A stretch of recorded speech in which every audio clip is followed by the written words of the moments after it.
Hi, I'm Jeremy Crosby. And I'm Nick Boucher. We're the hosts for the program that's all about your city, Talking Fitchburg. Every day, we pull together the news, events, and information you need to stay on top of what's happening in the city of Fitchburg. Find Talking Fitchburg on cable TV, Roku, Amazon Fire, Apple TV, and our live stream on the web. Plus, you can view all our headlines and stories on Facebook, YouTube, and our video on demand service. This is your city. Keep up with Talking Fitchburg and the issues that affect you and your neighbors. Want to know what's happening in your city? Get Notify Me messages from the City of Fitchburg. Visit fitchburgwi.gov on your computer or mobile device and select the big Notify Me button on the left. Enter your email and/or phone number, whichever is best for you to get notifications. Scroll down the list and select all the topics you're interested in to receive email or text messages about. You'll be notified every time one of your topics is updated. Sign up for Notify Me, one more way to keep up with your Fitchburg government.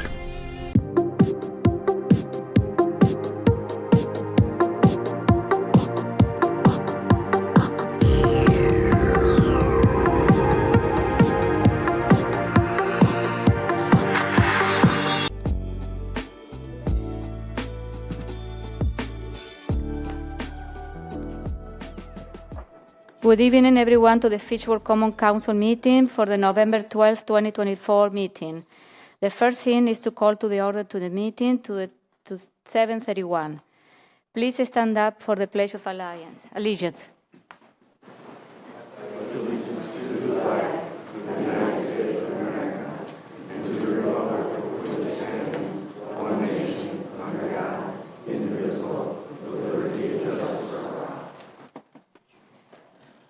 Next, please, roll call.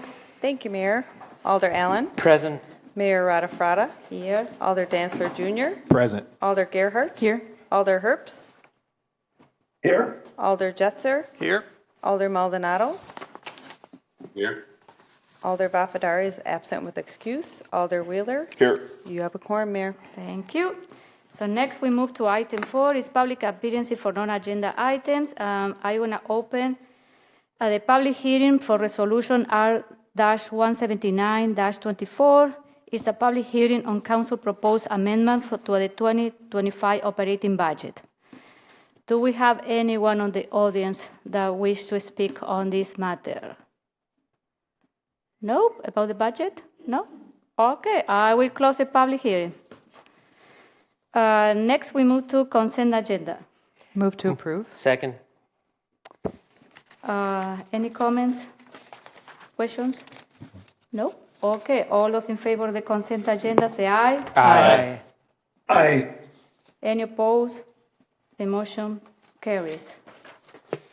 So next we move to the administrator report.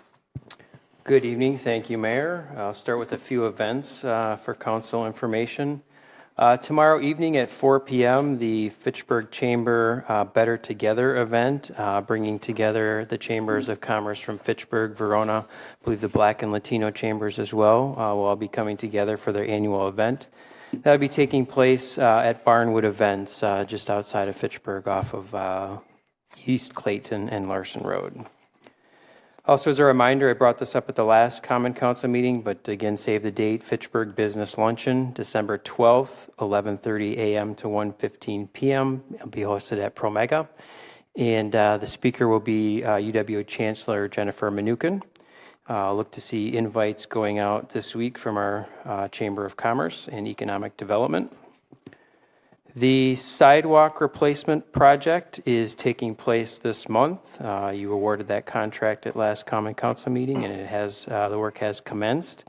You'll also note that some striping on the most recently resurfaced roads, specifically Seminole, Nesbitt, and Fitcherona roads, has begun this week as well. I just noticed Fitcherona was striped on my way over there between meetings today. Alternate side parking, it is that time of year. Winter is unfortunately coming, at least in my opinion. Winter is unfortunately coming. So alternate side parking will begin November 15th. So please check the city's website for information on how best to stay in compliance with that. The police department recently held their annual Stuff a Squad food benefit event. on November, I think it was 2nd, and that event was a success. The cars were stuffed in record time, I believe, and they had to shut that down a little bit early.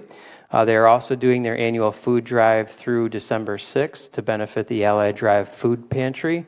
You'll see a barrel as you came in the front door. If you have an opportunity at a future moment to please come by with some non-perishable food items and place it in that bin.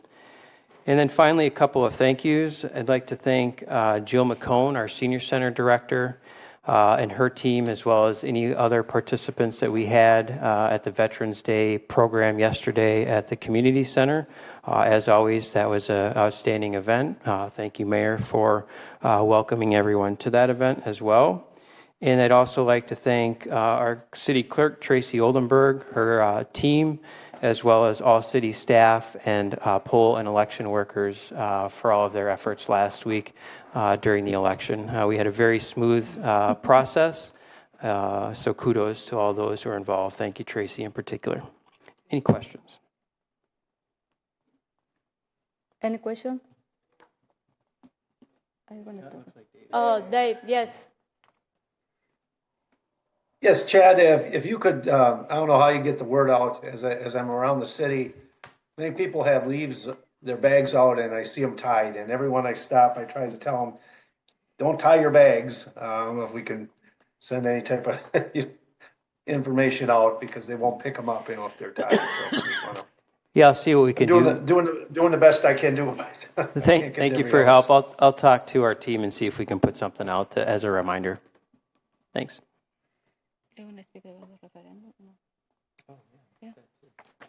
Thank you for the reminder. We do have referendum update on the agenda still. Let me pull up a map, Scott, for you if you don't mind putting my screen on, and I'll share this ultimately with the Common Council here. As we all are aware, there was a referendum to provide $3.6 million in additional operating capacity for the city that would have added 14 positions, funded our police services, building operations, provided improvements to our transit and paratransit service, and provided a small operating reserve that would have been held for future cost of living adjustments for city staff. That referendum did not pass last week. 53 to 47 was the rough percentage of total. City staff will obviously continue to assess the referendum and the results.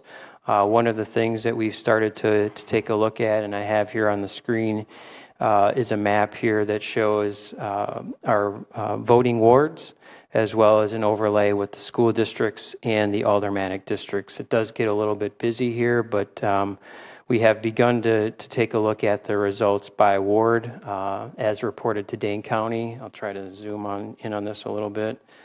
So ultimately you can see that there was one aldermanic district, that being District 2, where there was support for the referendum. I think it passed by about 200 votes in that particular ward, or I'm sorry, aldermanic district. The other three districts, it did not receive passing votes. And then one of the other things you can see on this particular table is the undervote count by ward. That's here in the far right-hand corner. So an undervote is a situation where a ballot was submitted with a selection made in another particular item on the ballot, but no selection was made on the city's referendum. So about 5% of the ballots that were submitted out of a total, I think about, was it 18,000 ballots, Tracy? Were submitted without any vote in regards to the city's referendum. That is aligned. We've checked with Dane County and Madison. That is aligned percentage with other referendum that they saw. So it wasn't like there was any sort of outlier there in that particular thing. So we'll continue to refine this map. Ideally, we're going to try to dig a little bit deeper by ward. If we're able to make some additional enhancements to this map, we'll be sure to share that with Common Council, and I will share this particular version with Council as well. Right now, staff will wait for direction from the Common Council in regards to how best you'd like to proceed moving forward in regards to the situation. I will add that if anybody had any thoughts in regards to a potential referendum coming in 2025, there is one general election, and that is taking place April 1st. There is not a November general election. And if that was of interest to anyone, the question would need to be submitted to Dane County, I believe January 21st of 2025. So there'd be an awful tight turnaround for that particular initiative if the council were to go in that direction. So ultimately, again, we'll wait for Common Council direction on what, if anything, you'd like for us to present or discuss further on it. And as any additional information comes up, we'll certainly share updates. Okay. Any question, comments? No? Okay. Thank you. So next we move to the mayor's report. So it has been a couple of busy weeks for me. So first, I want to say thank you, Tracy, and your team for all the great work during the election, the long hours, long nights. I also want to thank all the people that it was behind working on the referendum process. Some of you put a lot of hours in this, making sure that we have the meeting, listening meetings, all the, videos, interviews. So thank you. So a couple of things that I have been busy. We continue with the union negotiation. We met with the fire union on 11/4. We continue the discussion. We met also with the city of the town of Verona to review the EMS contract. So we are making some progress. When we have the revised version, we are going to discuss this and bring it forward to the council. I was able to attend to the Madison School District referendum listening session, the one that they did here in Fitchburg. I was so well attended that Bill and we were the only ones. So, yesterday, we were invited to go to the YMCA Visioning Planning, so with Chad and Mike Zimmerman. Remember that the strategic plan, we will have the presentation on November 26th. And I recommend you that you read the strategic planning, bring your revision, comment, and question that night, please, because we need those to move forward with this plan. The other thing I want to comment that a couple of weeks ago, I went to to do a presentation to talk about the Fitchburg's park system to the Glacier Edge Elementary School because they wanted to know more the Fitchburg parks. And I received letters. I received the other day, I was having a bad day after the referendum, and then I received this envelope with a lovely letter from the third grader students to thanking me for going to the meeting, and also they sent me a lot of ideas how to improve our parks. So we have a lot of ideas how we can make our park system better. So I want to say thank you to the students at Glacier Edge Elementary School in Verona. It was so nice to receive your letter at the right moment. So I attended the Veteran Day ceremony yesterday. I also attended several ribbon cuttings. One was the Rolling Pin Bakery and General Beverage. We celebrate some expansion of those businesses. And this is I really love to go to ribbon cutting because this company are continuing investing in the city of Fitchburg. This is one is a small business company, and General Beverage has been in business for almost 90 years and 60 years here in Fitchburg. So I want to congratulate them for continue investing in our city. What else? Oh, Chad, you mentioned about the December 12th. Next week, I will be attending the WIDA conference. This is a housing conference to learn more about housing. As you know, we are working on some housing strategy here in the city. And also, I will recommend the council to To come prepared for next week committee of the whole, please read the rent-to-own initiatives and come with questions because we need to make a decision that night if we are moving forward with that project or not. And I want to mention something about the referendum too. So I want to address the outcome of the recent referendum vote and discuss the next step for our city. While the residents have spoken and chosen not to approve the proposed measures, it's important to understand what this decision means for our community and how we proceed. Election results have consequences, and here are the consequences of a no referendum. We will not be able to add the additional community officers as we planned, nor the detective or lieutenant position. We are going to lose the federal funding leverage. Without the approval to accept the COPS grant, we miss the opportunity to reduce the local financial burden, and this decision will leave us without the additional federal resources we need to bolster community safety. A no referendum strain on the fire department staffing. We will continue to rely heavily on part-time and pay-on-call firefighters. This may lead to longer response time or could impact our ability to provide consistent emergency services. No wage increases for the part-time firefighters. Our effort to raise wages to firefighters to $15 per hour have been put on hold.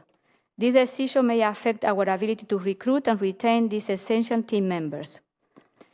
We are going to reduce communication enhancements. The plan to improve our reach and engagement with residents will be delayed. Transit and paratransit limitation. Without the additional funding, we will not be able to extend service on routes 65 and 75.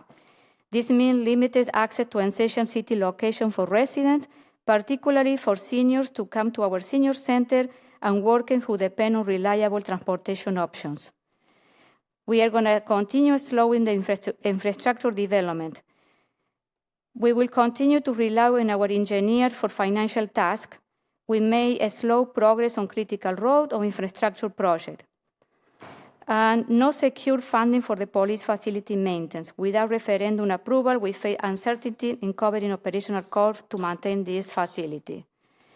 In short, the no vote on this referendum means we must adjust our expectations and priorities. We now face the challenge of finding alternative ways to meet this pressing need or scaling back our plans. I want to assure that our commitment to the community remains strong. Together, we must explore other avenues, find creative solutions, and openly discuss the next step. I look forward to hearing your thoughts and working together to address these critical issues. I plan to discuss this with all of you in our first Committee of the Whole meeting in January. Today, I don't think going to a referendum in April 25 is prudent or responsible. It will look like we did not listen to our residents. I also hope that in the next state budget, Governor U-verse will release some of the state surplus to increase our share revenue for municipalities.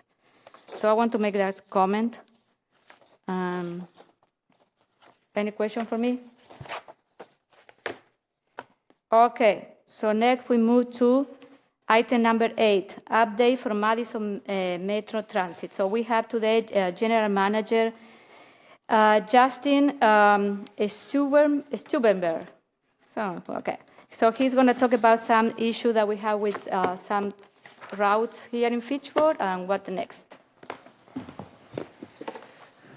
All right.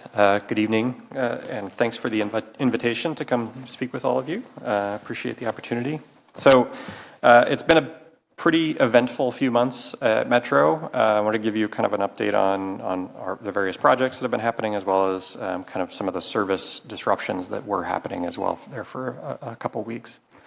So as you all are aware, in September we launched our bus rapid transit line, the east-west line, and at the same time, which most people are not aware of, we did launch a new fare collection system, a new technology system, so the tracking system for the buses, and opened a new garage up on the north side of Madison, as well as rolled out 62 electric buses, which makes us one of the largest electric bus fleets in the country.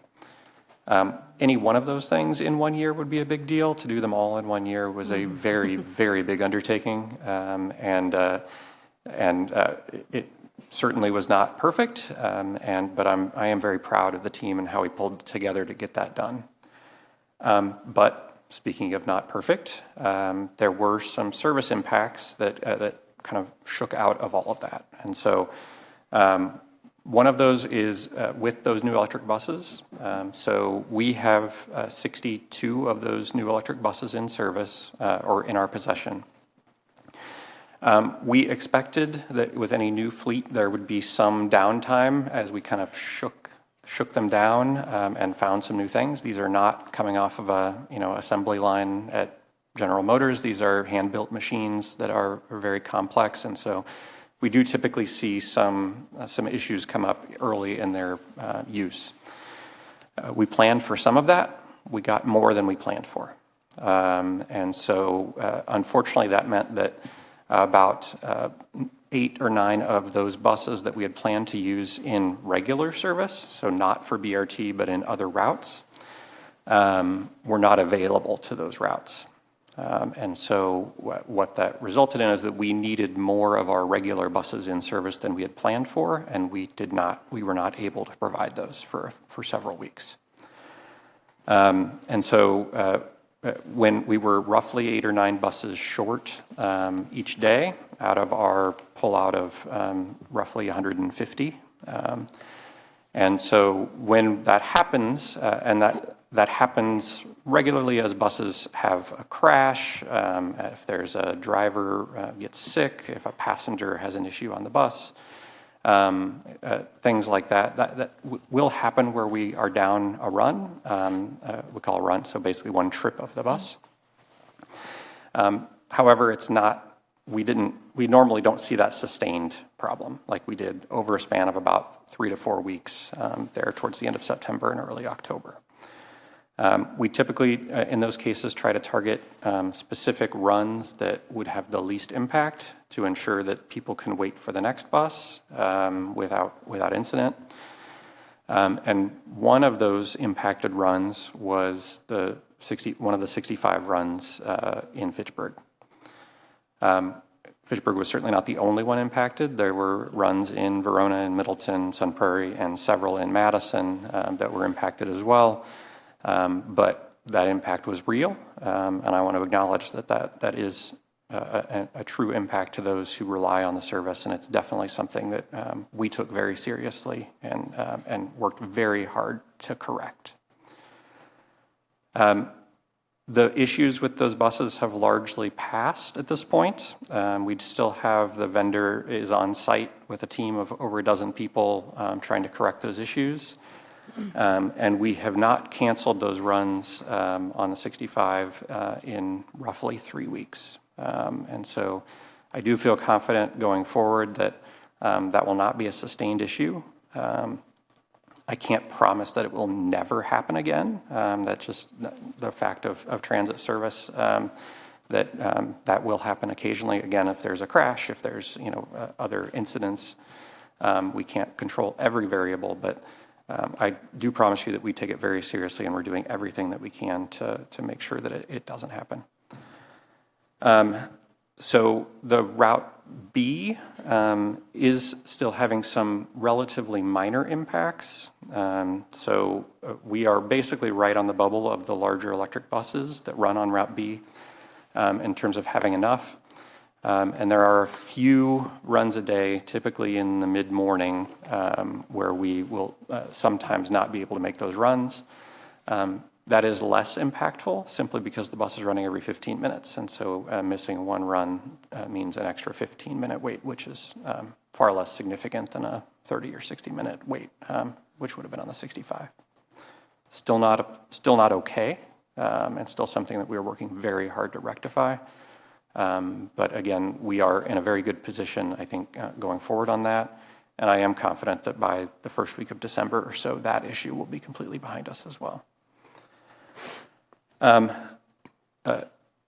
We are always kind of on the bubble in terms of having enough drivers as well. That has not been a sustained problem for us, but we're kind of always on the bubble. That has the potential to cause issues going forward. However, I think, again, by early December, that should be corrected. We have a class of 9 operators graduating at the end of December, or at the end of November, which should bolster our ranks quite a bit and really help build our staffing levels. And then we have another class of 11 graduating in January. So again, that should really help improve that flow of pipeline of our operator staff. So as far as the projects so far, largely, again, there were some hiccups at the beginning, but things have been quite successful overall. We are seeing significant ridership growth in some of our new services, especially the East-West BRT, and that is continuing. Unfortunately, we don't have kind of validated ridership data yet, but the early indications of data that we do have is very, very positive. Potentially, double-digit percentages increases already. And that relates to our future plan North-South BRT, which would directly touch Fitchburg or be part of Fitchburg. And so that, as you all know, would be Route B as an upgrade to that. And so we'll be adding the infrastructure to that route. And one of the questions that was posed to me by Alder Allen to come today was to talk about the potential extension of that BRT. And that, so right now it ends at kind of the Caddis area. And so the plan, in addition to building out the infrastructure for that line, the plan would be to extend that down to McKee, so just an extra block or so. But that would help create a new kind of end-of-line terminus there. So at this point, we still expect 2027 construction for that North-South BRT project. As far as extending the Route B to McKee Road, that could happen upon opening of the BRT, or it could happen earlier, depending on how you all want to proceed with that. So, but with that, I'm happy to answer any questions that you might have. Okay, thank you, Justin. Jay? Yeah, thanks for coming tonight. You're here basically because I asked you to come because the cancellations of the routes was a serious problem for a number of residents, especially on the 65 route over in Swan Creek. I was getting bombarded with messages for a couple of weeks because, people are standing there, they're waiting for the bus.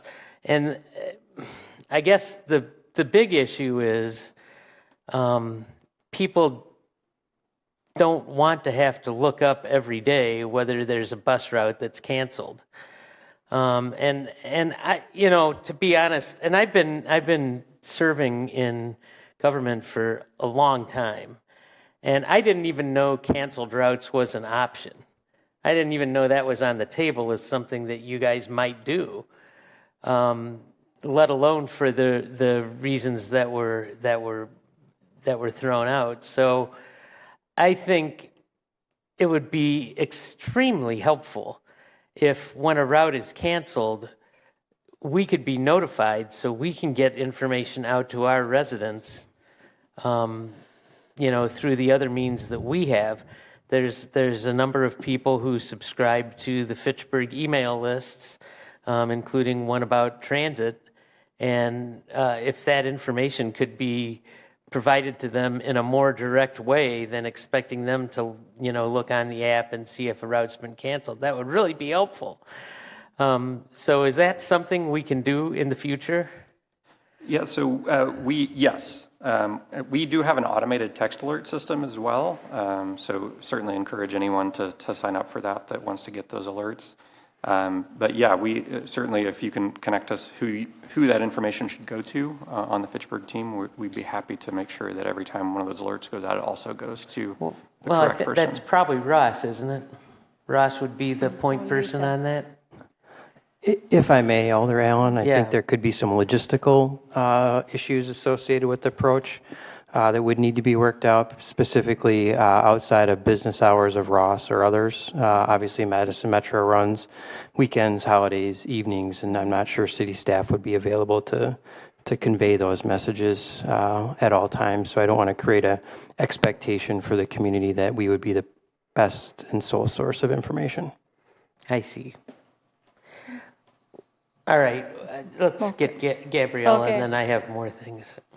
So thank you for coming tonight. Appreciate it. I do get the texts. I actually don't ride the buses frequently, but I've been getting them since 2015 or something, so I still get them. Can you explain how to sign up for those for people that may not know? Sure. Yeah, so if you go to our website, there's a entry thing there where you can put your phone number there and it'll add you to the text messaging system. I believe there's also you can text your number to a number, but I cannot remember the number off the top of my head. Maybe I apologize. it looks like our administrator might be able to look that up for informational purposes. But I also just wanted we had a conversation about this at our Transportation and Transit Committee meeting, and one of the members of the committee is a regular bus rider and mentioned that he rides a 65, and he does pay attention quite closely to Metro Communications, does get the texts, the emails, et cetera. And he still was not aware of the cancellation. So I don't know where the breakdown in that happened, but somebody that is highly, really understands the system really well and does pay attention pretty closely to communications didn't get the message. And I understand that this was a perfect storm of disasters that led to whatever, but it just might be worth figuring out. I don't know if maybe he can share that experience with you just to see what the deficit was. I don't know if the text didn't go out or whatever, but just wanted to point that out, that I understand that you were communicating, but the message didn't seem to be getting out even through your traditional sources. Yeah, and I apologize, and I definitely would like to know the specifics of that situation so that we can try to rectify. I will clarify, we don't send out a text for every single service cancellation.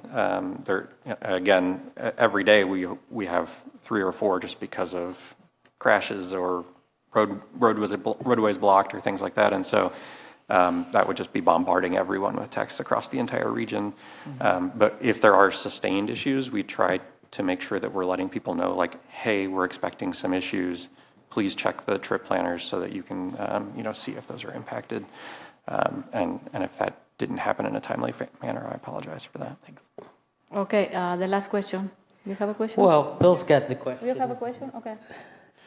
Yeah, so the notifications, these are just, you'll send out a link that people have to click on and then scroll through a list or something to see. Is there any way that people can get notified? Like, could I go there and say, I want to be notified of any impacts on these specific routes, and then just get a text message that says, hey, there's something up with Route 65 or 75 or B or whatever? There is not currently a way to do that in our current system. So I will definitely relay that to the team to see if that's something that can be a future enhancement that can be made. Thank you. Okay, Jim? Yeah, I ride the bus sometimes, and I really like the app. And I guess when you're doing with public transportation, I grew up in Philadelphia. I'm 62, so, I was riding the bus before even these apps came out, and if the bus didn't come, it was like an hour, and then you just go somewhere else. But I would really encourage people to use the app, because you can actually go on the app and see where the bus is and everything else like that. And things happen. Accidents happen where service is just not going to make it there. And I think if you have the app, I think people should get used to looking at the app. And not just say it's all on Madison Metro, especially when you have the tools already to look to see where the buses are. So I would encourage people to do that. But also, if you could, I don't know if you could do a video on how to use the app, because sometimes it's kind of difficult to go through, some of the screens and everything that you have to go through. But I do think it's a very useful app. But if you could do some type of video or whatever so people can actually learn the functions and all the functions of that app, I think that would be a big improvement. Thank you. Okay, Jay. One particular situation that really got me and some other residents kind of excited was there was a 13-year-old girl who was on her way to school. And because the bus didn't come, and it's the 65, and it was, what I understand from this situation is that there's 3 runs of the 65 that happen in the morning. And what had happened that particular day is the last run was canceled. But it was that was apparently by accident. It was supposed to have been the first run that got canceled. So this girl was waiting outside for the bus, and the only reason that she wasn't waiting there all day is because another resident of the neighborhood who knew her drove by and saw her standing there waiting for the bus. And that's just, and I totally understand people need to take some initiative for themselves, but there's just got to be a better answer than what's going on right now. So I appreciate the work you're doing, and maybe publicizing the app a little bit better would be helpful. I because of my job, I drive 10, 15 different places a day, so the bus is not an option for me. So I've not used the app. I don't know how it works. Maybe I can go in and figure it out, and then I can create my own tutorial. But it's like anything else. I mean, you create an app, and then it changes, and then then the tutorial is gonna have to be updated. Blah blah blah. So I'm hoping that in the future, I'm really hoping that you're right, that in the future we aren't going to have this happening, because we spend a lot of money for the system. People rely on it. I mean, it's a part of our infrastructure. And yeah, stuff happens, like water mains break, and sometimes in a really hot summer day, concrete explodes in the middle of the highway, and there's stuff that happens in any piece of city infrastructure that creates chaos. I totally get that. But this situation that we just went through seemed way beyond what would normally be expected as your standard everyday chaos. So I hope that your estimation is correct. What's the status of these electric buses now? Are the kinks all worked out, or are we still having problems? So I wouldn't say all worked out. I would say significantly improved. Again, we are in a position where we have enough of them right now, but we don't have an excess. We'd really like to get to the point where we have extras at any given day, so that we can accommodate if there is a crash, if there is any other various thing that might happen. And so, again, the vendor's working hard to make those repairs and make sure that everything's running smoothly, and we are seeing continued progress, but we're still not to where we would want it to be. They are nice looking buses, and I've seen them, and it looks like they're not, you've heard the constant criticisms. Oh, the buses just run empty. Well, they don't. The buses have people on them, and every BRT bus that I've seen so far has had riders. I mean, you can see them through the windows, so it's clearly getting usage. People have figured out how the system works, and all those people who were screaming about why do we have to have these dedicated bus lanes have not said a doggone thing on any of the social media apps that I see. So I think I think the rollout, other than this particular problem, has been good, and I think it's going to be a great enhancement to the system. So, you said these buses are all custom made. Okay, I have other people with questions, Jay. Yeah. Joe, do you have a question? Yes. This is just adding to Jim's point. In addition to the Metro app, Google Maps also has kind of real time on whether a bus is on time or not. So if you're like Googling on the Google Maps app, your address to wherever you're going, it'll say, the D is 5 minutes late. It's expected to arrive at, 7:15. So I just wanted to add that to the mix of kind of things that folks have. And obviously everybody doesn't have a smartphone. So I understand the equity in it. So this in no way kind of negates some of the other needs that we mentioned, but I just wanted to add that as a resource. Thank you. Any other question? Okay. I just want to make a comment. So I know we've talked a lot about negative things today, but I think many of my council colleagues really value public transit in the city. And on the whole, you all provide very good service. And really, I know a lot of our citizens value it. I hope we can expand it in future years. We only have so many arteries in and out of our city and a ton of people going to the same places. So public transit is going to be an important part of, as our city grows, we need that public transit.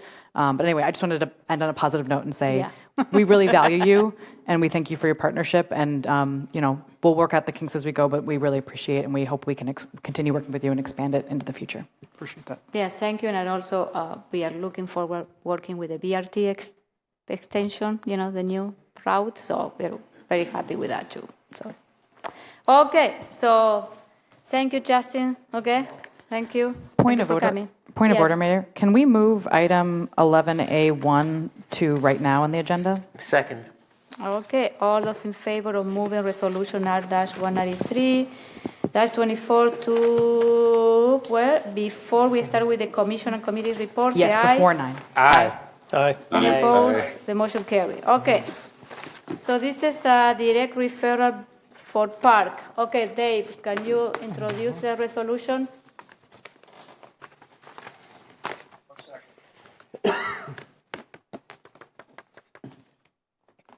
Page down. Bear with me. Okay.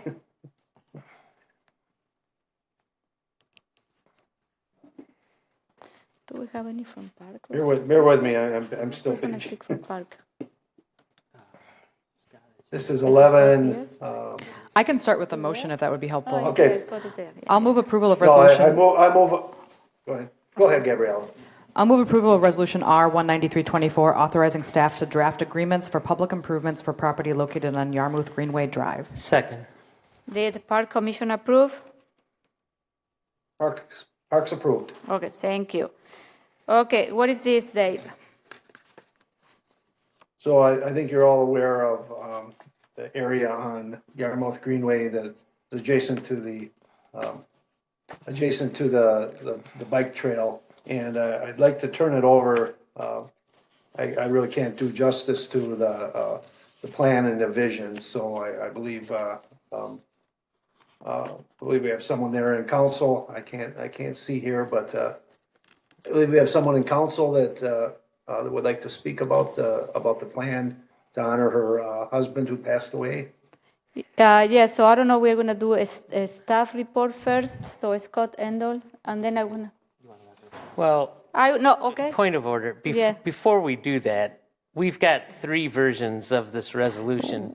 Dave, I think since you're not here, you probably only have 1. There were 2 more versions that were provided to us tonight at the table here. So what is in the packet? So we should clarify that the motion that's on the floor right now is what was approved by Park Commission.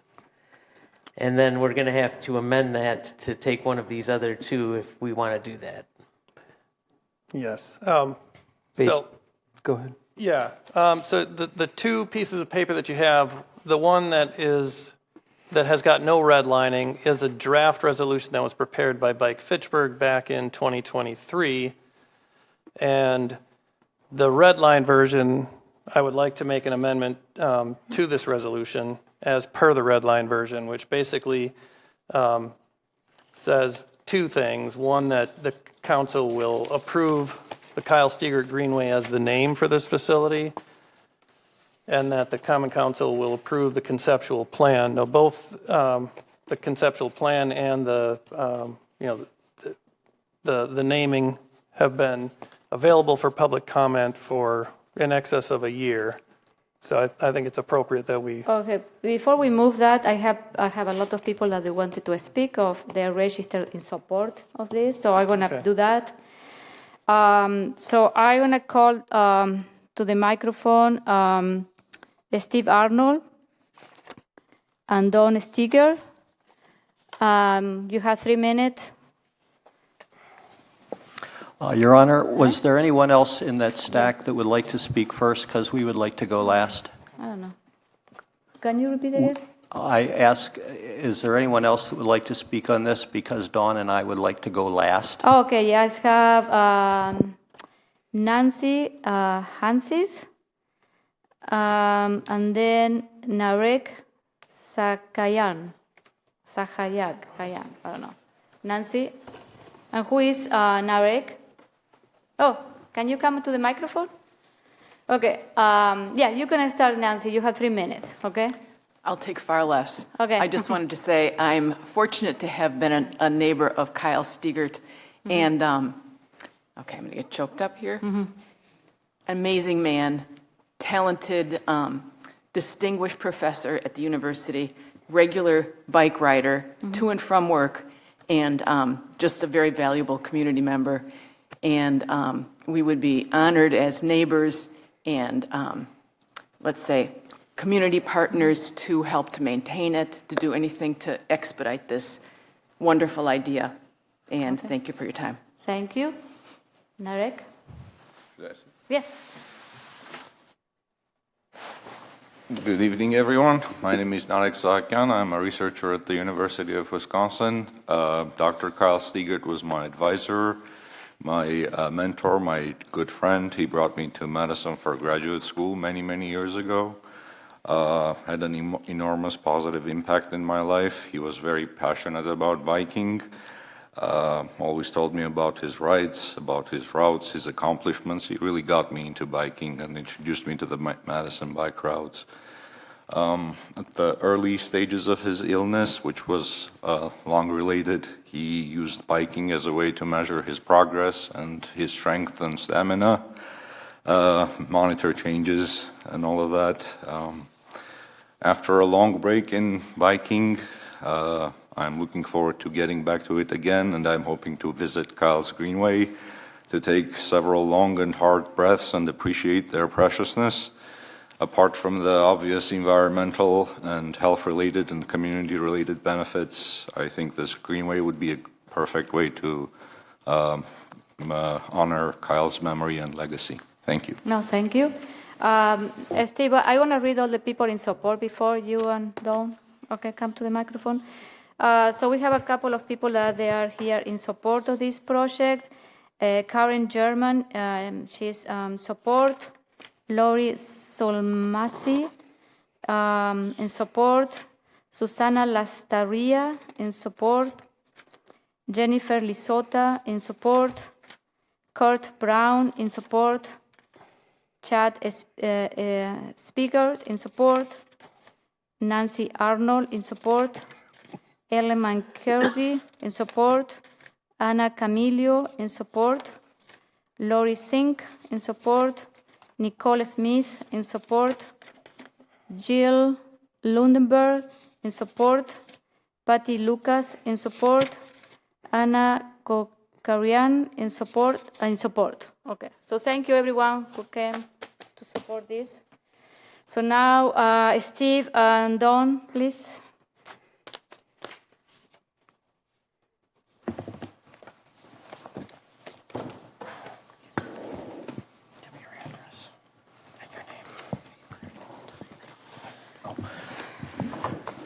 Your Honor, because we're the applicants in this project, will we be limited to 3 minutes?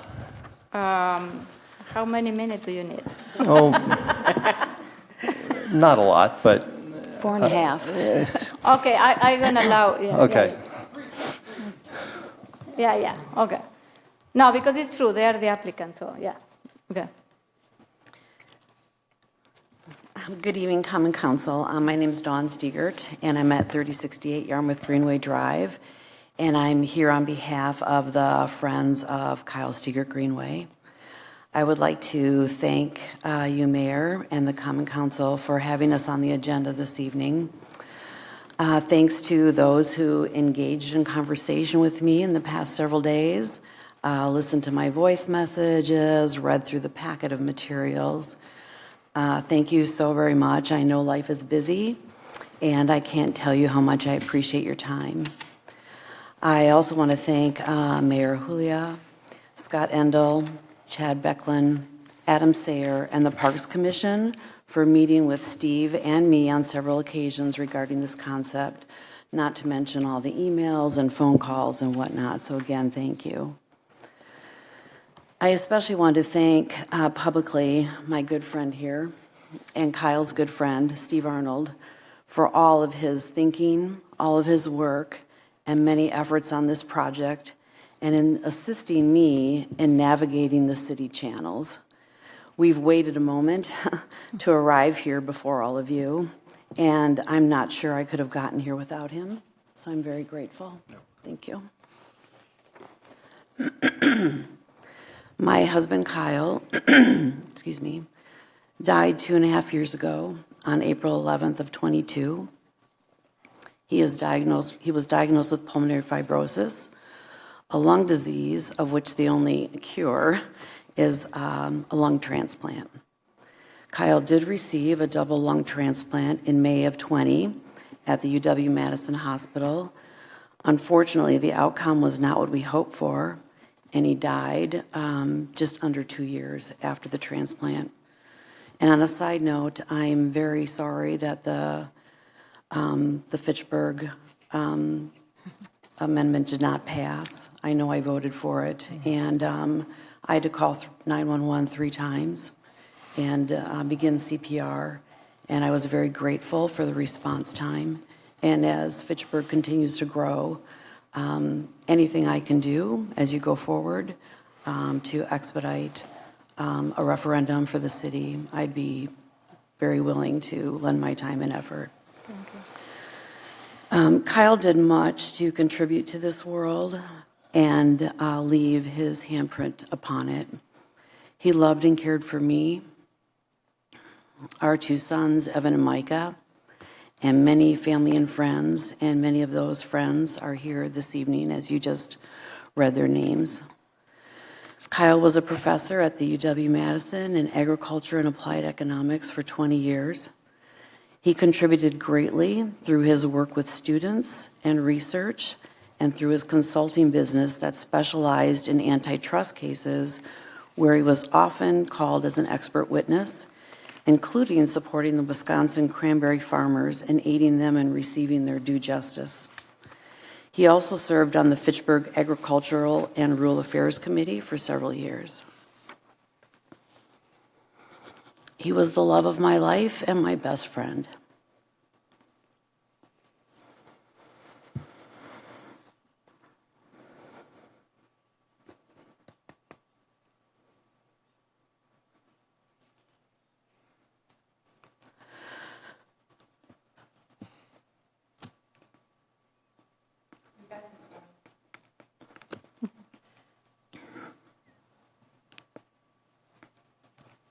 I've been practicing all day, so I wouldn't do this.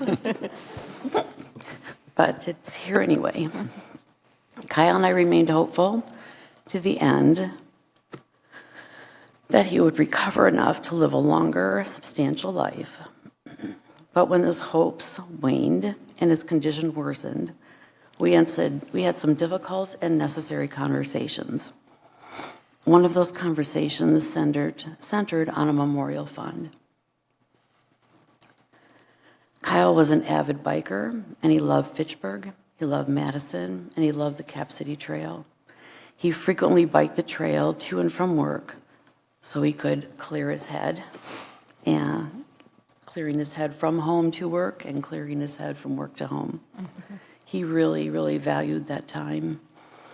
Our house is right on the Cap City Trail, and right next to our home is a greenway space that has harbored many invasive species, weeds, and some strong trees and some struggling trees. As we began toying with the thought of making that space into a small, more friendly and usable area that included a bike repair station, we looked at several options, and that was one of them is for a memorial fund. And this particular idea, when I mentioned it to Kyle, his whole being just lit up. So I knew it was the direction I needed to pursue. Steve and I have pursued it for the past 2.5 years, including the creation of a concept plan of the area and naming the space Kyle Stigert Greenway. We were able to raise over $15,000 with the Memorial Fund, which is waiting to be spent to beautify the area. And there is potential for more fundraising for maintenance and, of course, hands on deck for physical maintenance as well. Steve is going to explain a few more logistics, and thank you so much for your time, for your listening, and for your consideration. Thank you. Steve Arnold, 2530 Targhee Street, representing Bike Fitchburg. Back when this whole thing started, Bike Fitchburg, because it was a bicycle facility, our board of directors voted unanimously to agree to serve as the financial agent for the project so that the money is in our checking account. We account for it. We give the tax letters to people who donate and so on. So just to clarify, I don't want to go through this whole project. That's what the staff memo was for that I wrote on behalf of Bike Fitchburg. That and the original resolution that we submitted, not in 2023 to correct Bill, but in October.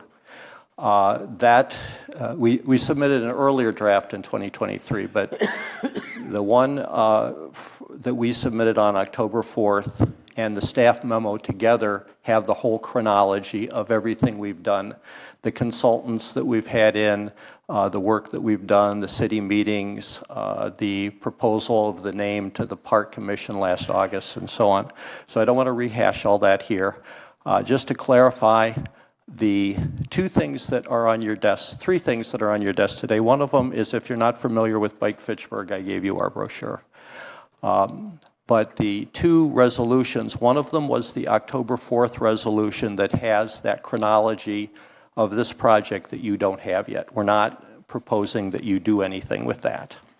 The one with the redlined changes is what we would like you to amend the version drafted by staff to.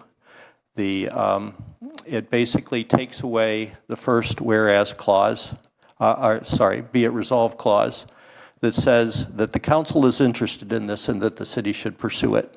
We think we've gone way beyond that, and stronger measures are needed.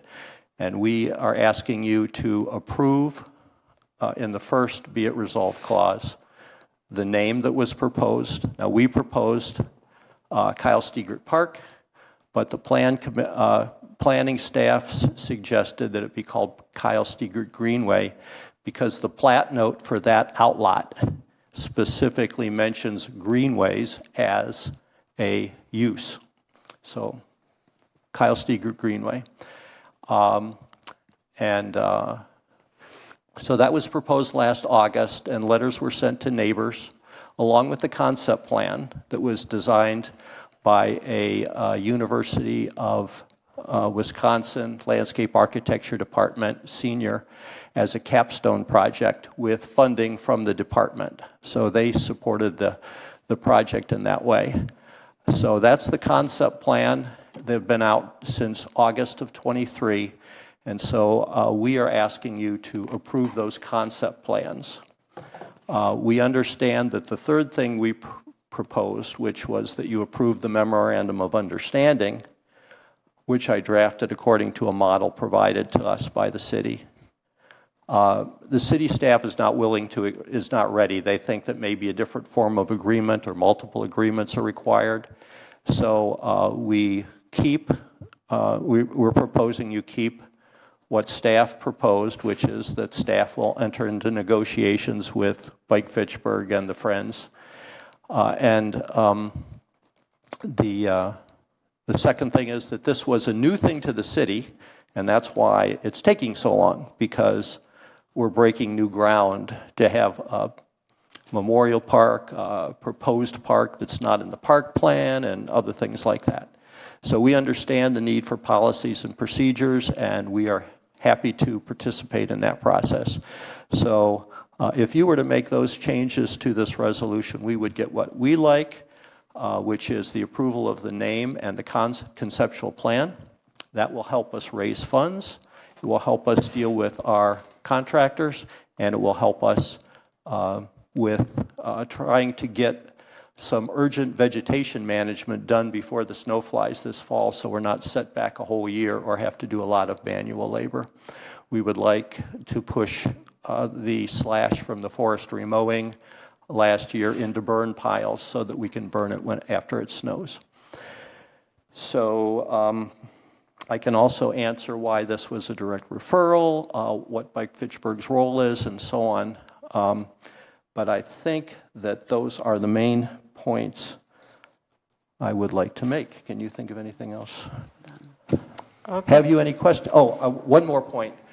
It was our desire, because, you don't want to just unload onto the city something that you want and get the city to promise to pay for it forevermore. So this project is being designed so that it is not on your budget. We are asking for some in-kind help with things like planning, stormwater, erosion control permits, some work by park maintenance on a time available, if available basis. But we will contract for everything that's needed that can't be covered by city staff. And we are prepared to provide money for replacement of the equipment at its end of life and things like that. So I think that's why it did not go to Finance Committee tonight. Is that right? So we're hoping that except for some within budget, in-kind staff time, that there would be no financial impact on the city. Thank you, Steve. Any questions? Do you have any question? Do you, that staff want to make any comment? No? Scott? Okay, so, who has a question? Well, I was just going to say, before we get too carried away, we should put in the substitute resolution. Yeah, so this is what so that we can talk about that. Okay. All right, I move that we amend the resolution per the red line document in front of us. Second. Okay, so, any question, comments? So I had talked with Misty earlier, and I believe ultimately we're going to have a budget amendment, even if it's being paid for by another organization, because they can't really contract to do work on city property. So essentially the process would be that we'd have to send something out to bid, get the bids back, approve the bids, and then get the money from you, and then allocate the money through a budget amendment to pay for it, because the city has to do the contracting if it's on city property. Okay, Steve. I don't think you did that for Fitchburg Days, just as an example. People contract all the time to get things done on city property. Well, Fitchburg Days didn't make any permanent changes to the park. Okay. Fitchburg Days, we just set up tents. All right. Well, we are flexible. If that's required, then we will comply with that. I think that's the way it's going to have to be. So now Scott is online up there, and I talked with Scott yesterday about this for quite a while, and we were talking about the brush removal issue. And Scott, you had told me yesterday that you thought doing that in the spring would work out perfectly fine. Can you talk about that a little bit? He's muted. Yeah. Scott, you're muted. We can't hear you. Well, the Parks Department did come in and do the woods mowing, so there is some material that's on the ground. And as I'm understanding, what Steve and the group are wanting to do is to get someone to come in there to get it into a pile so it can be burned. And I think certainly it's something that could be done, during the winter or certainly before the growing season in the spring. So, but we can certainly if the council is good with it and we're able to accomplish that, we can do that as soon as we have the time to allocate to it. Okay. Gabriela? I just want to acknowledge everyone for coming out tonight. Getting teared up just like hearing you guys, like the love for this person is really beautiful. So like really moved by your comments and by the concept for the project. I definitely think this is a wonderful idea, and I think also appreciate your patience with letting staff develop a process for doing something like this, because it is something, precedent does matter, and while I know you all have done due diligence and really have gone above and beyond in terms of making sure that this is workable for the city, I do think those policies are important so that we can make sure that projects like this in the future are done well and responsibly. So thank you for your patience in that regard. I also will say that this is a gorgeous project, and I would love for you to move forward. But I do want to make sure that staff, that there's some grace for staff with timing on this. And in particular, because we have 2 park projects that are for neighborhoods that have been really neglected, I would say. So the Hub Park is still moving forward. That's an area of town that has never had a city park. And so moving that project forward was a big deal, and want to make sure we finish that out strong. And we have work that really needs to be done in Southdale, which is a park that desperately needs to be redone in one of our Healthy Neighborhoods initiatives. And just want to acknowledge that staff has lots of competing interests and want to make sure that we give them some grace as they try to move through this process. But thank you for coming today. Just wanted to acknowledge everybody's comments. It was really appreciated. Any other question? Jay? Yeah, I know the city process can be rather frustratingly slow at times. So I appreciate the patience everyone has had. I think the conceptual plan, it looks gorgeous, and it's going to improve that path, which I've written down many times. So I'm looking forward to seeing what happens with it. Scott, I had one question about I saw in one of the documents that there's an issue, or there could be a potential issue with a MMSD sewer interceptor. Where does that actually run? Because it's not shown on the map here. It's about at the if you're familiar with the site, there's relatively flat by the trail, but then as you go up the hill, the interceptor is to the back, if you would, of where the flat ground meets the topography of the hill. But certainly there's other jurisdictions that we certainly want to touch base with and make sure that they're all good with it. MSDS is certainly one of those jurisdictions. So and actually regarding that, their interceptor wouldn't really be in conflict with this, if I'm understanding. Well, right, and basically, if we would take notice of where the interceptor was, just in case they would need to come in and do repairs, those kinds of things. And actually, in talking to Ben Schulte regarding this, he seems pretty confident that MSDS we certainly would need to talk to them and let them know about the project, but they would be okay with it. But we certainly need to, like I say, talk to a couple different jurisdictions to make sure that they're all good with it. Sure. Okay, Steve, do you have a comment? Yeah, there is a manhole. There are 2 facilities there. One is the gravity sewer, the Nine Springs interceptor. The other one is the force main that's pushing the treated effluent out to Verona, which we now think is no longer in use. There is a manhole on one of them, and we know where they are, and we've been in discussion with MMSD engineers to get the path to across the swale that carries water down to Nine Springs Creek. We're going to need to put in a couple of culverts. Former Park Commissioner Katie McDonald has surveyed the area, and she will help us design that, and we will move the swale south toward Yarmouth Greenway Drive, away from the interceptor at the same time we deepen it. Anna Bijak is our former transportation engineer, has volunteered to review the engineering plans and stamp them. So she will be our engineer. and we will cover all of this. We need to deal with Dane County Parks, which has the memorandum of understanding from the DNR to work with the Capital City State on the Capital City State Trail. We need to work with DNR. Chris James of Dane County Parks is offered to provide that liaison. So we have, if you read the staff memo and the resolution draft from October, you'll see that all of these discussions have been had.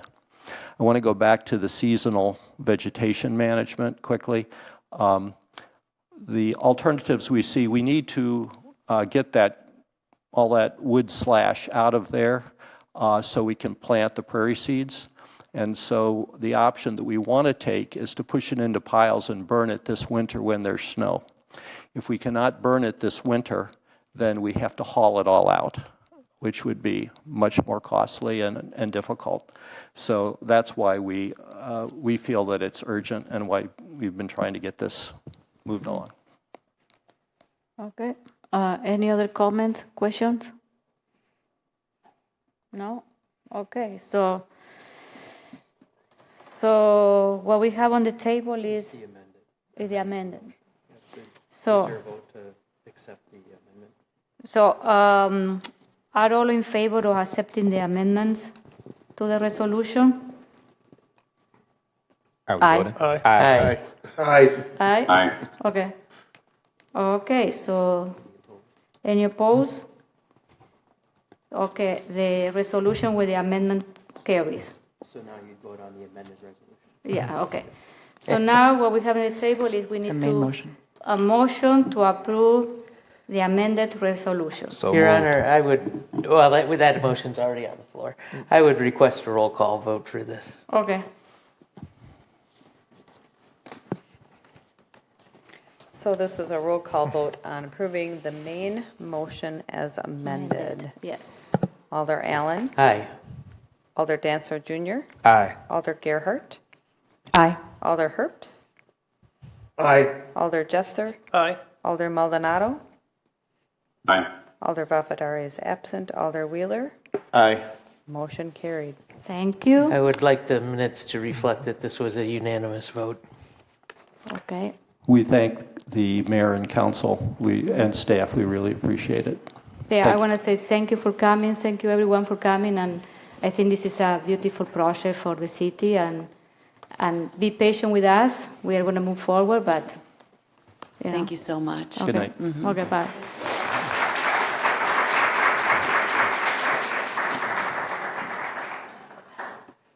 So that one, okay.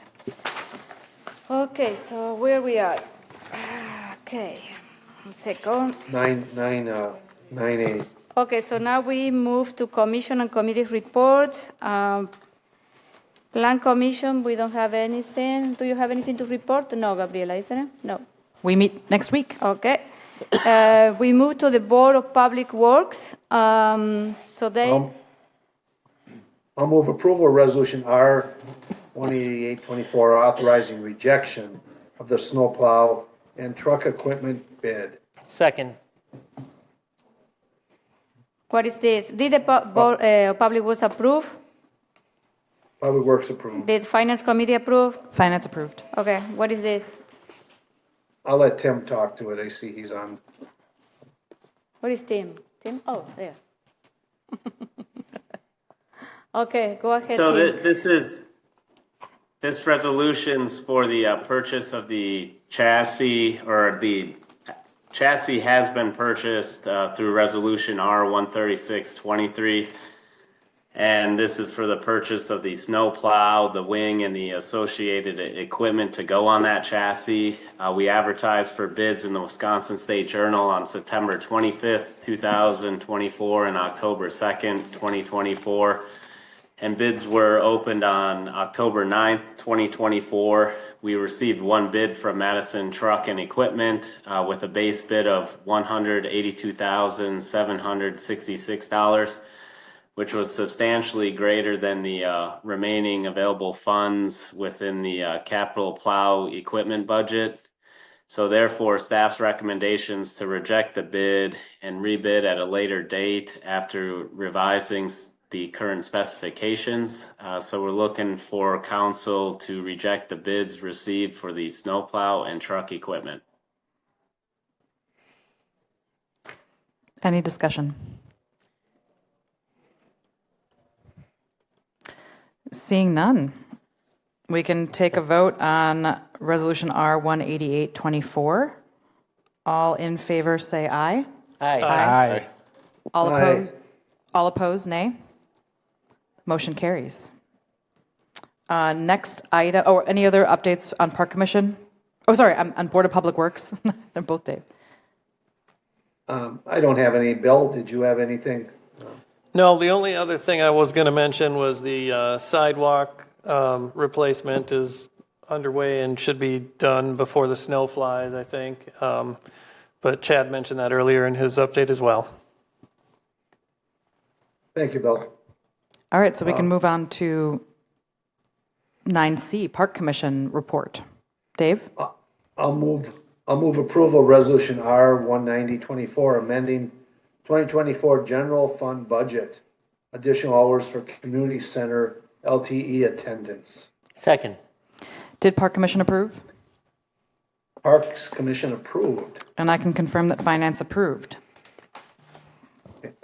Is So Scott what gonna? This is about, I'll go first and then Scott can tell me what I have wrong here, but as I understand it, we have substantial requests for usage of the community center, and for groups and activities. The majority of these are after working hours, and we have to hire an attendant to be there while these are going on. We have there's more activities than hours for the LTE, so we're requesting additional hours basically to cover these additional activities. This the additional rentals should substantially pay for the additional hours, for the LTE employee. Okay. Any questions, comment? Jay? Yeah, Scott, there were 750 hours budgeted for 2024. Is there a change to that for 2025? I don't believe there is, Jay. I don't believe there is. So if we have the same amount of activity, we may be expecting another one of these next year. That's correct. Yeah. Good point, Jay. So I hope I'm back here about this time next year. Okay, any other comments, question? All those in favor of resolution R dash?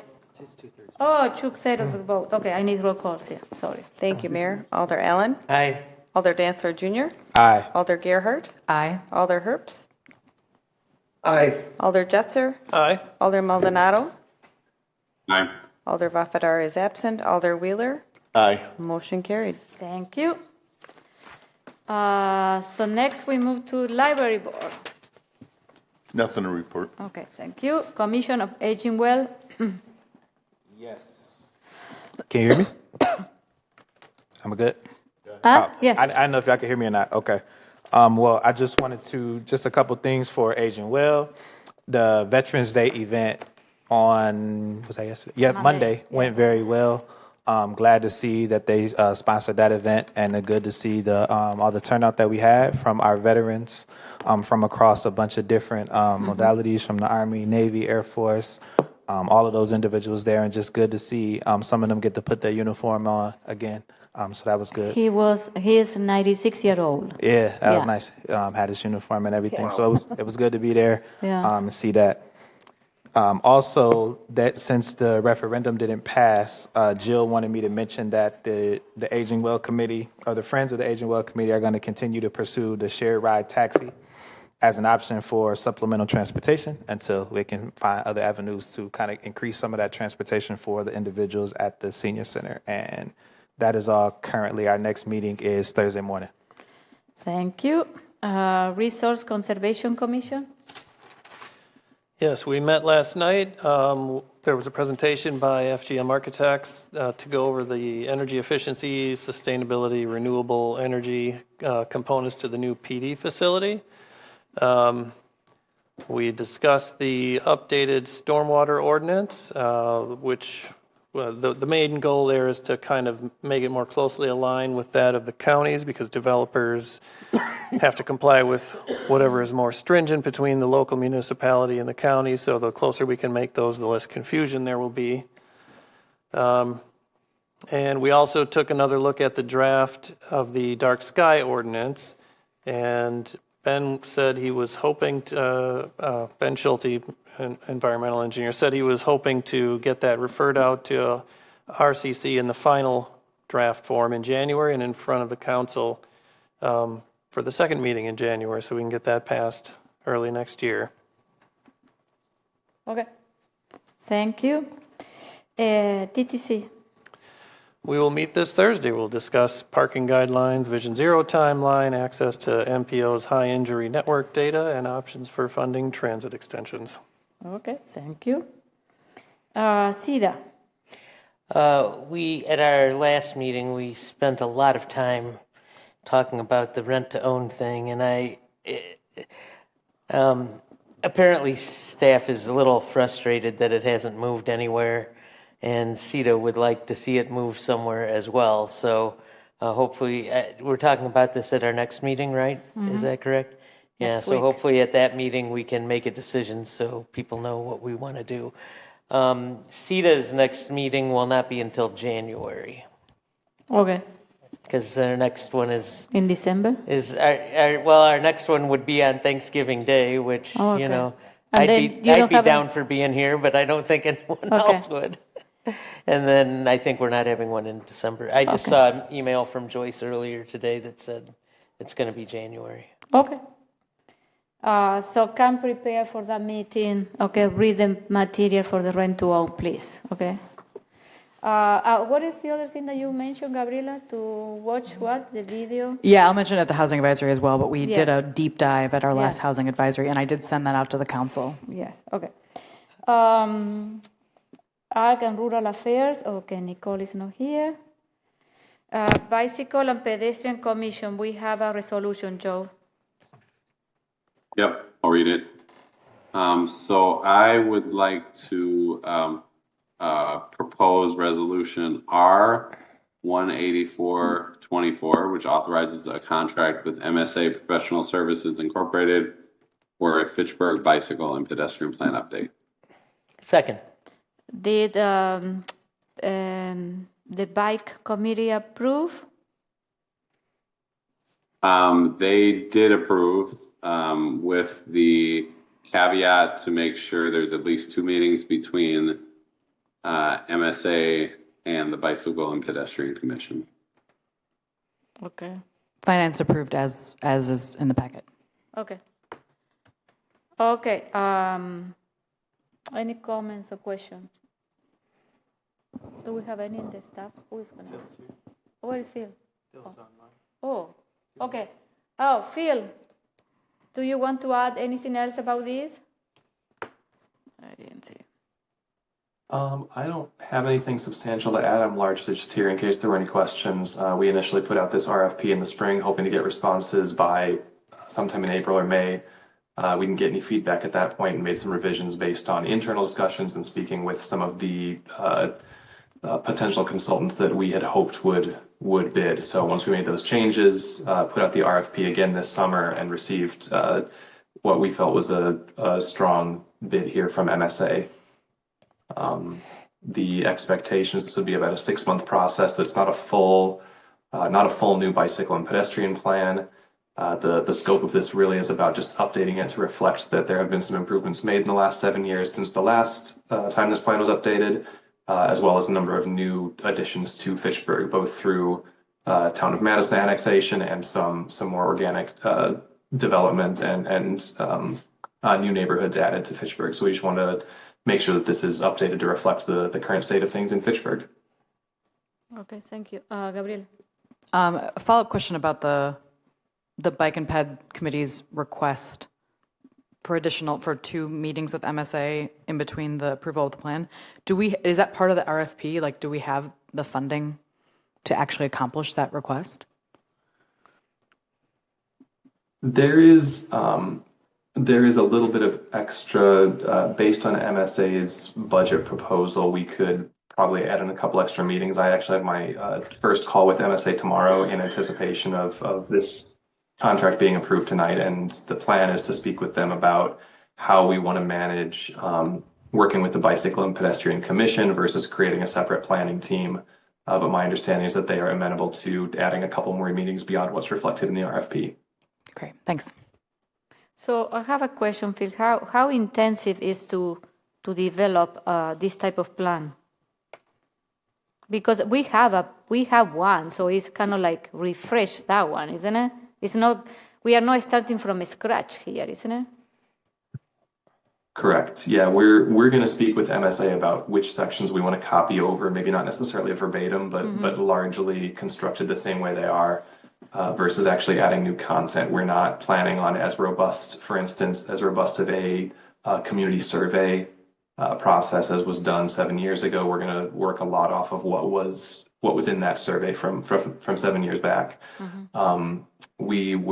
I've already spoken with Dakota, who's our GIS specialist, and he's going to be able to carve out some time over the coming months to be able to do some mapping so that we're not leaning on MSA to do a lot of those GIS mapping things that would maybe be a little bit more expensive. But for the most part, it is more of a refresh than a replanning. Yeah. What about the pedestrian aspect of the plan? That one is kind of like new, isn't it? The 2017 plan was bicycle and pedestrian.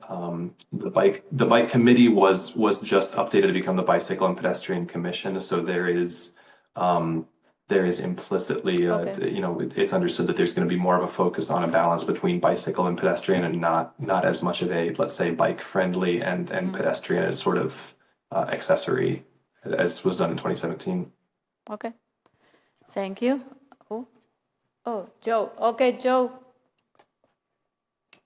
I'll just add that the bike committee has been pretty thorough about during several of our meetings over the past year and some change, kind of going through different aspects of the plan. So I just wanted to call that out in addition to what Phil said. Okay, thank you. Any other comments, questions? Okay, so all those in favor of resolution R-184-24, say aye. Aye. Aye. Aye. Any opposed? The motion carries. Thank you. Thank you, Phil. Okay, so next we move to EMS Commission.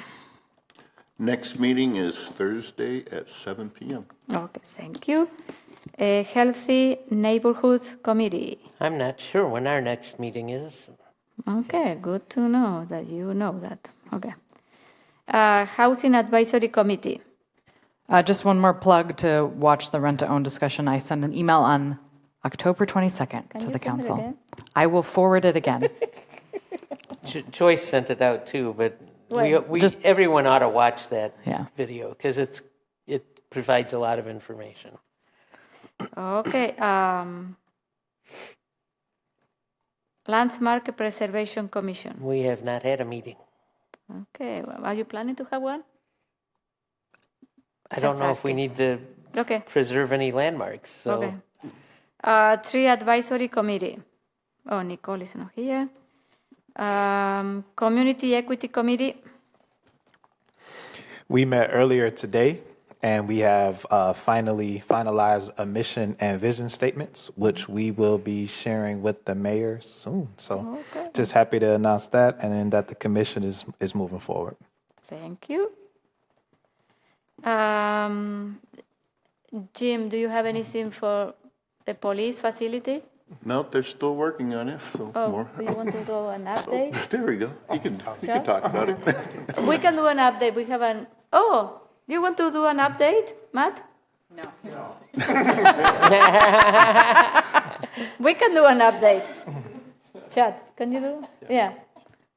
We met today. Yes. We did have an opportunity to meet with Deputy Chief Leahy and Paul Woodard, the city's engineer who's coordinating the project. They are, I believe schematic design is complete. They're beginning to work on the design development or development design phase on that. They anticipate the latest cost estimate to be coming in the next several weeks. They attended the Resource Conservation Commission meeting last evening and talked about some of the sustainability measures that would be implemented in the building. And they are headed to the Plan Commission next week for a pre-application appearance in front of the Plan Commission to seek some feedback.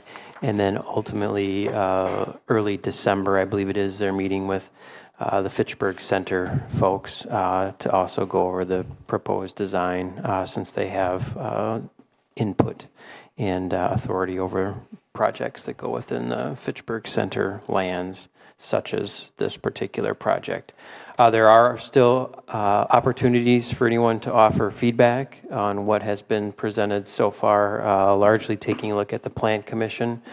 Pre-application would be a good source of information at this point in time. And then if you do have any questions or feedback you would like to share, feel free to reach out to either myself, Paul Woodard, Deputy Chief Leahy, Chief Morales. Questions? Okay, Jay. Yeah, so how are we going to fund this since the referendum did not pass?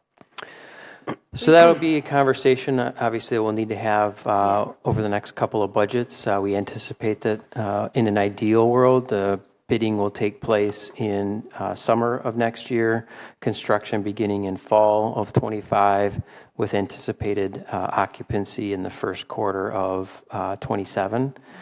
So we'll have, at this point in time, 2 budget years, 2026 and 2027, to evaluate how best to fund the operating costs and the position associated with the building. But we have already borrowed a bunch of money for this building. There's been approximately $8 million borrowed at this point. 8 million? Correct. Okay.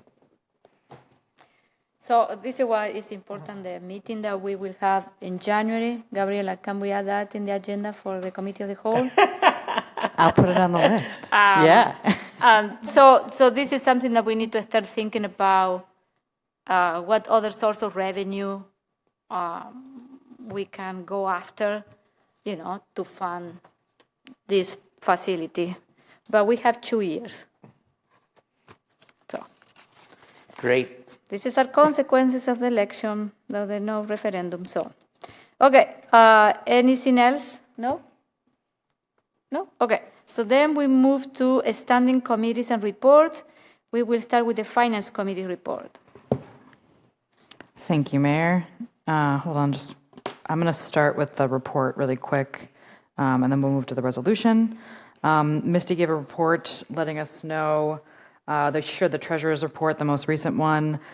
She also let us know that they're doing some reviews with Ellers. They're going to review financial policies, potentially to bring back to the council to update our financial policies. Mm-hmm. While our financial policies are very strong, they have not been updated in quite a few years, so worth taking a look at. Huh? I think 10 years. Yeah, at least 10 years.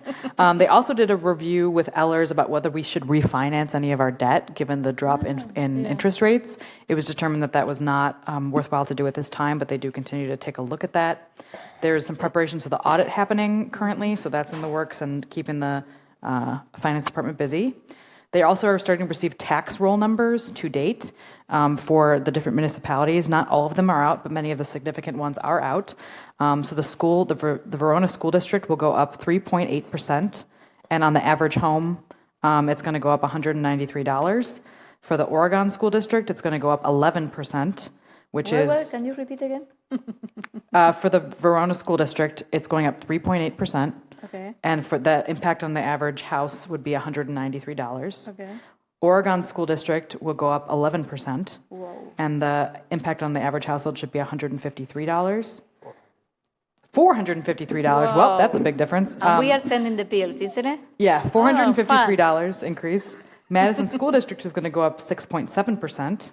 For a $279 increase. And for anyone watching, you're only going to get one of those three, not all of those three. So just want to make sure that there's clarity there. One of the three. And then MATC is going up 5.5%, which is estimated to be $16 for the average household. And Fitchburg, with the budget that we anticipate passing tonight, which has none of the amendments have a budget impact, it will be going up 3.4%. Wow, 3%. Which is $86 increase. Yeah, watch out, people. So We did a good job. Yeah, there are a few more things to come out, like the different credits, the lottery credit, et cetera. But Dane Oh, County. Dane County. We don't. It's a we big don't know one. Dane County. So we can let. I'm sure Misty will continue to let us Okay. know. So we'll let you know as it comes through. Question? Yeah, one question.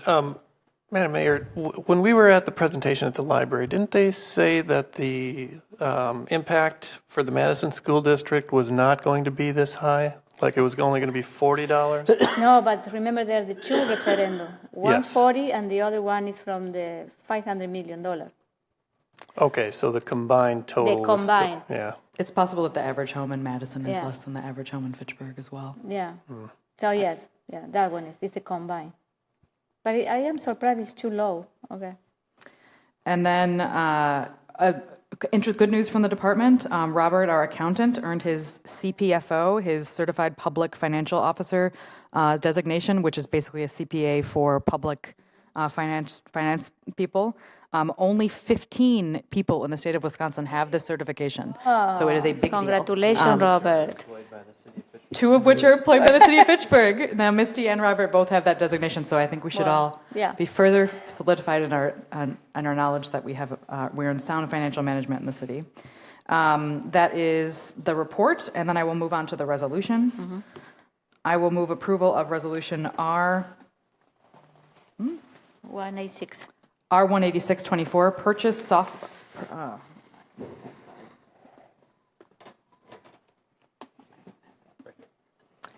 I'll move approval of resolution R18624, purchase of software interface for analytical data program for police department. Second.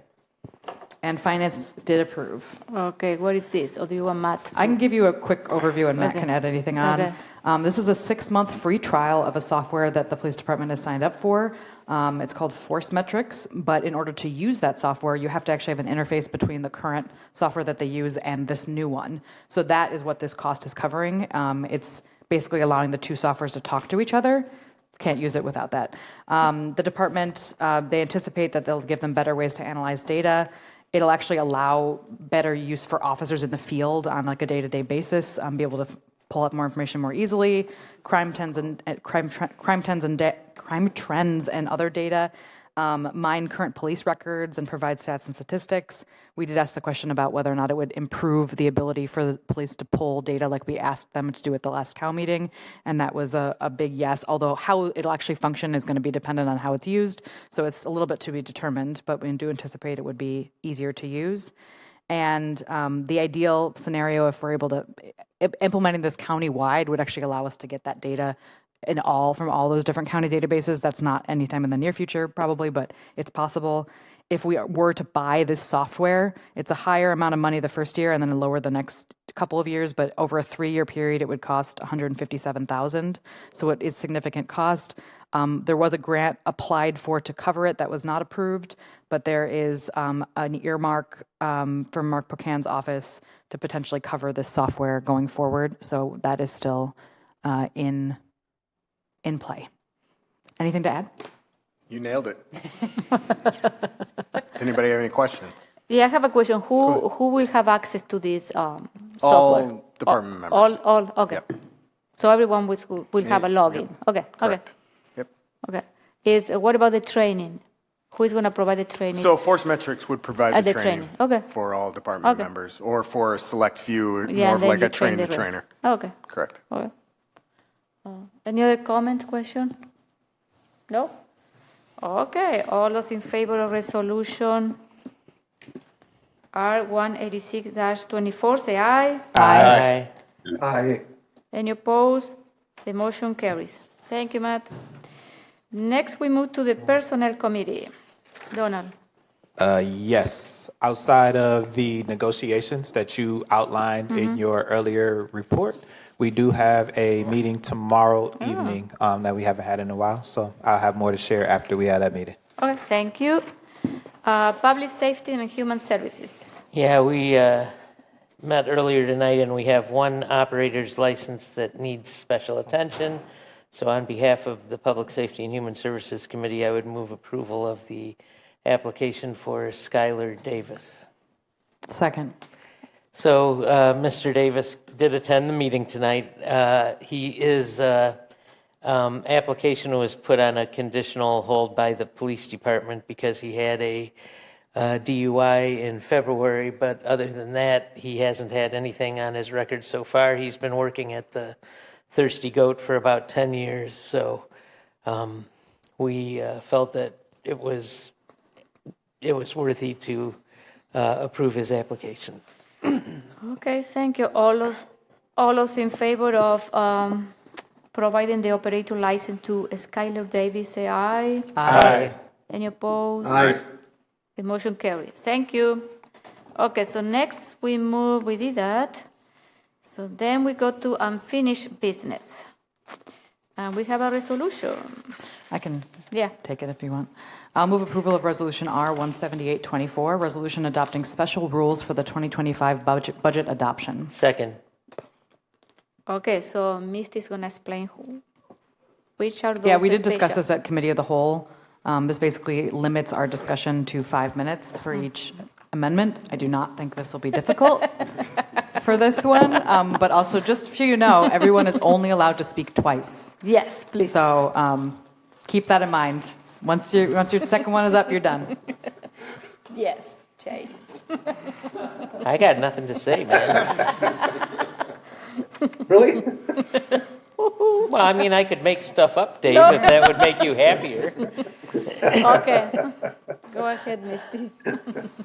No? Do we need to approve this? Oh, okay. So all those in favor of resolution R-178-24, say aye. Aye. Aye. Aye. Any opposed? The motion carries. Okay, so next one. I'll move approval of Resolution R-17924, adopting the 2025 annual city operating budget. Second. Okay, so now, Misty. No? I think you could move right into the council amendment. So tonight we Okay. will be doing the one council amendment that was approved. I guess I will remind you that you can make amendments to the amendment, but we will not entertain anything that's newly off the floor because there wasn't a chance then to vet that amongst the public Okay. and et cetera. So it's really only that one item we're considering tonight, and then there's ultimately one omnibus amendment that we'll get to. At the end of the process, then everyone will have an opportunity to share any closing statements if you would like, and then we would hopefully approve the resolution, which would adopt the budget and set the tax levy. Okay, so... So I will move approval of Council Amendment Number 1, Yes. increase MMSD sewer charges and related rate revenues. Second. Okay, what is this, Gabriela? So this was kindly drafted by our finance director when the budget was finalized. The Madison Metropolitan Sewer District did not have their final draft estimates of their service charges, which they provided after the budget was released. Therefore, this amendment was necessary. It increases the amount paid from $3.215 million to $3.5 million, and obviously there will be an increase in the utility rate corresponding to that we will determine next year. This is MMSD actually released their final numbers afterward. They made some cuts, and so the final number is actually slightly lower than this. However, there is some variability in those charges, so the preference would be to keep this in the budget just for ease.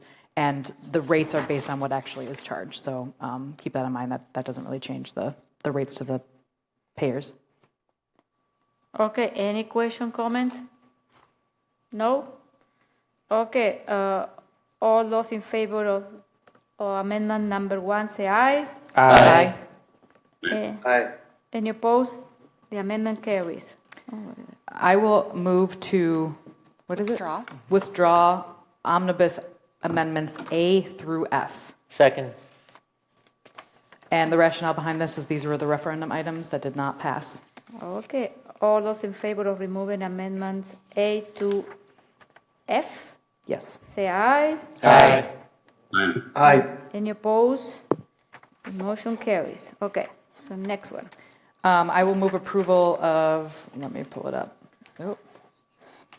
I will move approval of omnibus B, G, thank you. Sorry. I will move approval of Omnibus Amendment G, adjust transfer out of fund balance, which is an ERIP strategy. Okay. Second. Okay, so now I'll let Misty cover this one. Yeah, so this is something we've done the last couple of years. So we have this kind of balance with our expenditure restraint program that is administered by the state, where we want to make sure we qualify for it, but we also want to protect that capacity for future years. So this one was in a bit of flux depending on the referendum.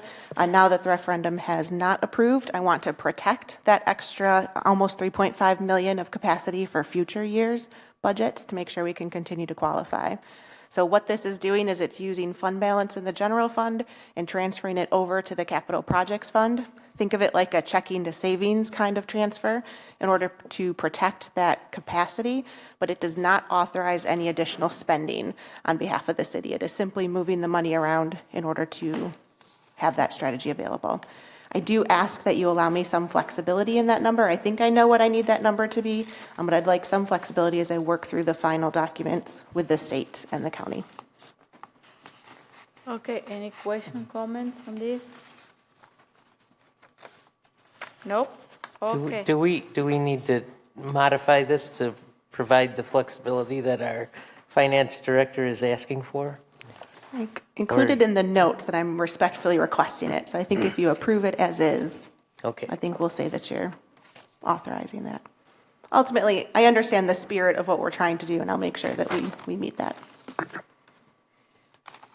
Okay, any comments, question, Misty? Okay, all those in favor of amendment G, say aye. Aye. Aye. Any opposed? The motion carries. Okay, so what else do we need to do now? There's a possible reconsideration of council proposed amendments. So. None of them impacted the levy, so obviously we'll not pursue that Okay. piece. So there is an opportunity for closing statements Okay. if people want to. I do have some final numbers if people are interested in what our tax rate would be and what the average home is, though I heard Gabriella report on that already. So let me know what you're interested in. Can you repeat all of that again? Sure, And then absolutely. we're going to do closings. So assuming we move to the next stage where we adopt this final resolution, the property tax levy will be $31,942,530. That works out to an assessed value tax rate of $5.80. And the average home city taxes is $2,654. That's an increase of $86 on the average home, and it left $637 of available levy limit capacity, which I do have a strategy within my own authority to make sure we don't lose that for future years. Okay, okay, so I would like to know if someone wants to do a closing statement about the 2025 budget. I just have one question for Misty. Yeah. Can you remind me the number of the levy capacity left that you're going to save for future? $637. Okay. Yep. On a $32 million levy. Yeah. Yep. Okay, we did good. Any comment? Someone want to say something? And then I'm going to say something at the end. Okay, Gabriela. I want to thank the mayor and staff for putting together a really challenging budget. I'm really happy that we were able to give staff COLA increases and maintain their benefits at the level they have been always. I think that our city staff are the core of what the city services are, and our city staff deserve to be supported to the extent that possible given the constraints on our budget. So I'm happy that that was a priority, and at the same time, it's a shame that we weren't able to do much more aside from that. That took up so much of the increase, but I think it was the right choice. I also would encourage people to take a look at the budget document.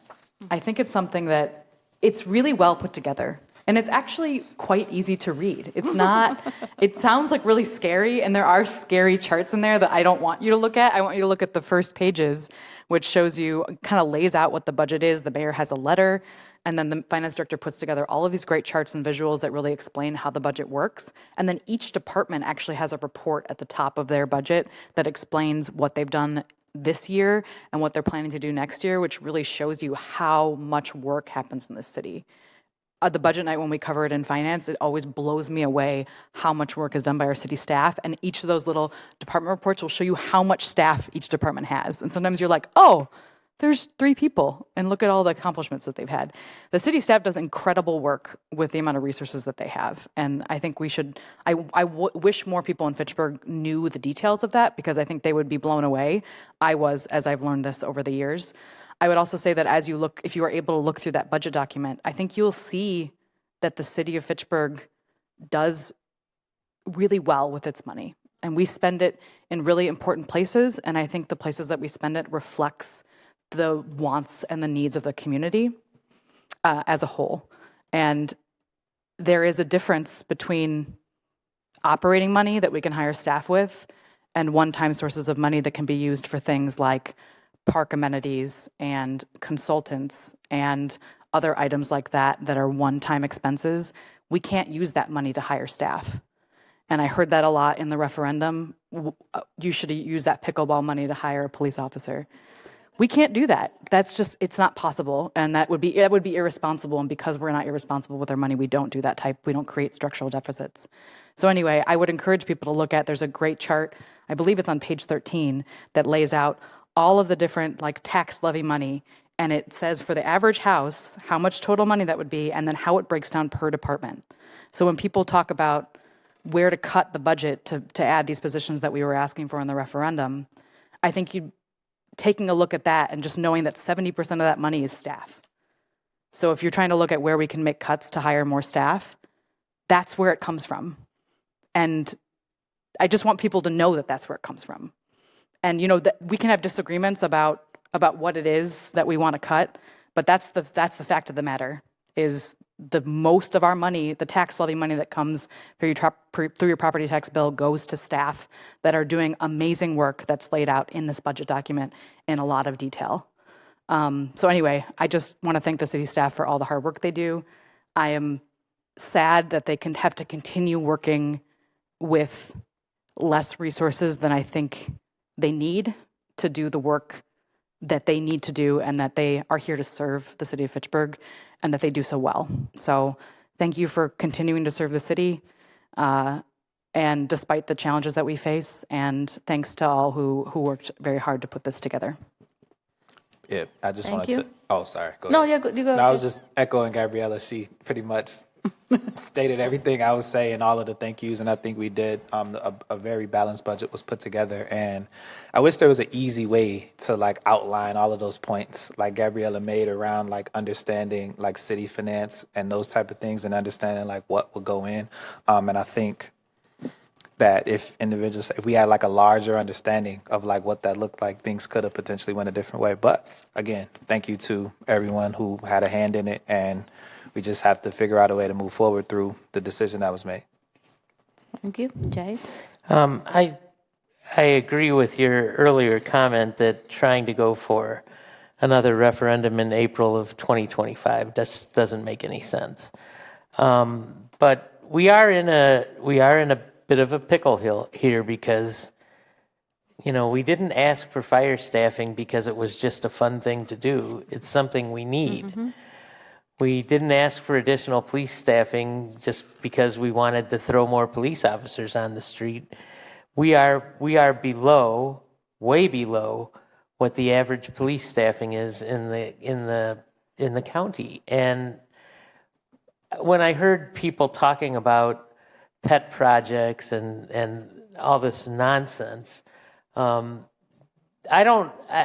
one could identify what those pet projects were, because there's just not a lot of money in our budget that gets thrown out for, it's not like it's not like Congress, where somebody wants to fund some research study into the mating rituals of cockroaches. We don't do that. We don't do those kinds of things. The things that we do is we provide public services to the people of the city, and we provide services that they need. It's just not optional. So we have to do these things, and we have to do more of these things.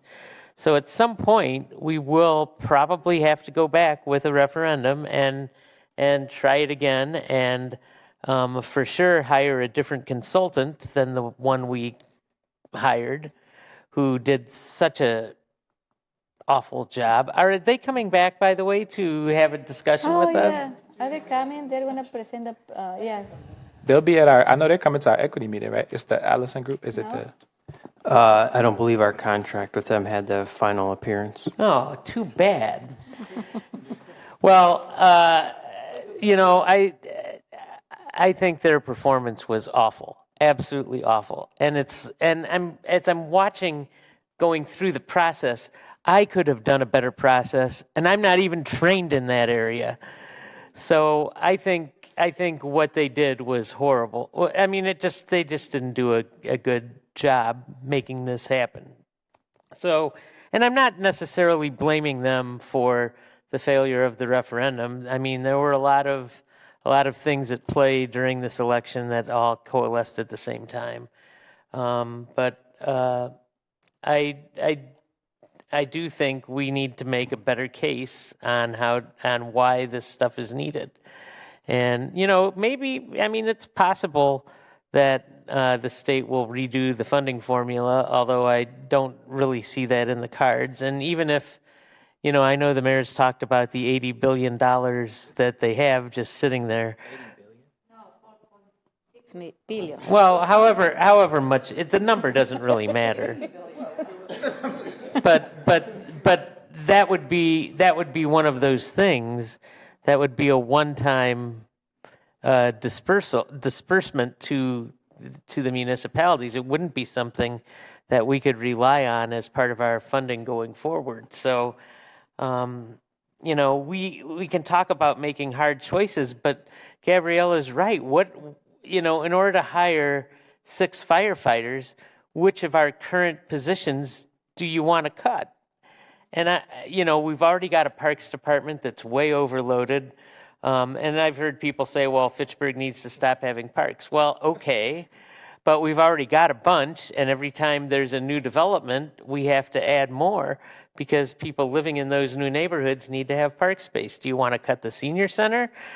I've heard people suggest that, but you can only squeeze the lemon so hard to get juice out of it, and there's just not enough. There's not enough there to make it happen. So ultimately, if the residents of the city want to have improvements in services, we're going to have changes in the finances that are available to us to make these things happen.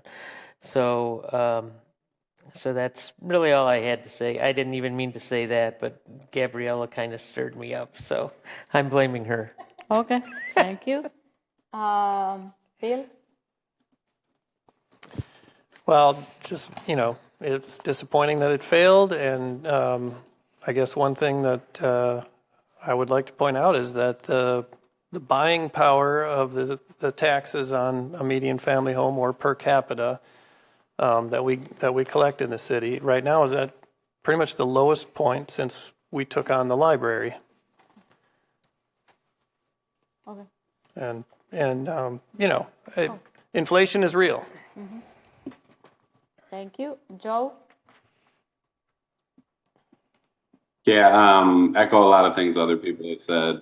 I think the voters have spoken, and I also wouldn't suggest going to a referendum in the spring. I think it was very clear by the results what the voters of Fitchburg wanted, especially in a high turnout election. I will just, however, say that there were a couple things I noticed, whether it be on social media or in other forums, where just a lot of misinformation was spread about the content of the referendum, the level of taxation over time, the source of the consulting firm that we hired. And I also found a gross amount of double standards of folks that advocated for public safety on one hand, yet completely slammed the referendum, most of which was dedicated to public safety. So I just, want to say, it's important that our city be a responsible fiscal steward. However, in order to advocate for one thing, we need to be able to have the revenue to be able to pay for it. So I would just say, I want to call out that that double standard. Many of the same folks who advocated for, $15 million increase in our police facility also voted or advocated strongly against a referendum which would fund the operations of our reduced size police facility as well as add 5 new officers. I think the need for firefighters was incredibly great. I, along with several other alders, sat down with our fire department and, spoke with them about the massive amount of overtime that they were burning up, the impact that it had on their families, the impact that it had on their own mental health. And, thankfully we were able to add a position to relieve some of that, but it's very clear that our current makeup of, on-call versus career firefighters is not sustainable for the city this size. And I also, heard some kind of really strong misinformation about the actual need for fire service in Fitchburg. And as somebody who actually, had a fire in their own home in Fitchburg and kind of saw the results of, having a department to respond to that, I understand how important it is to have a, fire department that is able to thrive and has enough staffing to, one, not burn up through a lot of overtime, which is expensive, and two, to kind of keep the sanity of the folks that are actually in the department to remain there. Thank you. Jim, do you want to add something? Sure, if you're asking me. Yeah. Yeah, some of the things I heard, people didn't vote for the referendum because they said it wasn't essential. Some things wasn't essential services. And, one of the things about our employees, I think all of them are essential, even when you go past, police and fire. And, one thing I always worry about with city workers is that even though they don't have the staffing, they make it work. And they're just so dedicated to the city, they don't really complain about it. They're understaffed, and as the city grows, you just need more people to service people. So they're all essential. And I think we do a pretty good job of actually talking that out. But I just want to give a shout out to our employees that no matter what the work is or whatever they are dedicated people. But also we don't want to burn them out. No. And you worry about overtime. You are also worried about the work-life balance. You want people to really be able to do both. But we really got to take care of all of our employees because they all are essential. If they weren't, we wouldn't have them. Mm-hmm. Thank you. Dave, do you want to make any comments? Just real briefly, I won't question, our voters' decisions. They, whatever decision they make one way or the other, that's how it works. I do feel we were battling the headwinds of inflation for the last 3.5 years. That had a major reason. People just, if you go to the grocery store, that's what many of my people told me. What it's costing us for our food, and I think that the inflation, I think that was a driving factor in this getting voted down. That's all I wanted to say. Okay, thank you.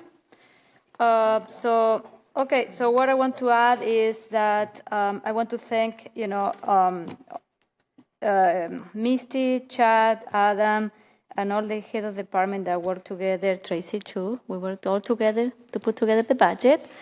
I think the budget, if you look at this budget, if you look at the mill rate tax, is the lowest since I am looking at a table that we have in our budget packet. If you look at 2010, is the lowest mill rate tax that this budget is going to have. The increase is only 3.35%. And also, if you look at this in the average apartment, there's going to be a decrease, okay? Almost 10% decrease, okay? So this budget that we are bringing forward is very, very prudent. We are presenting a budget to the resident that, we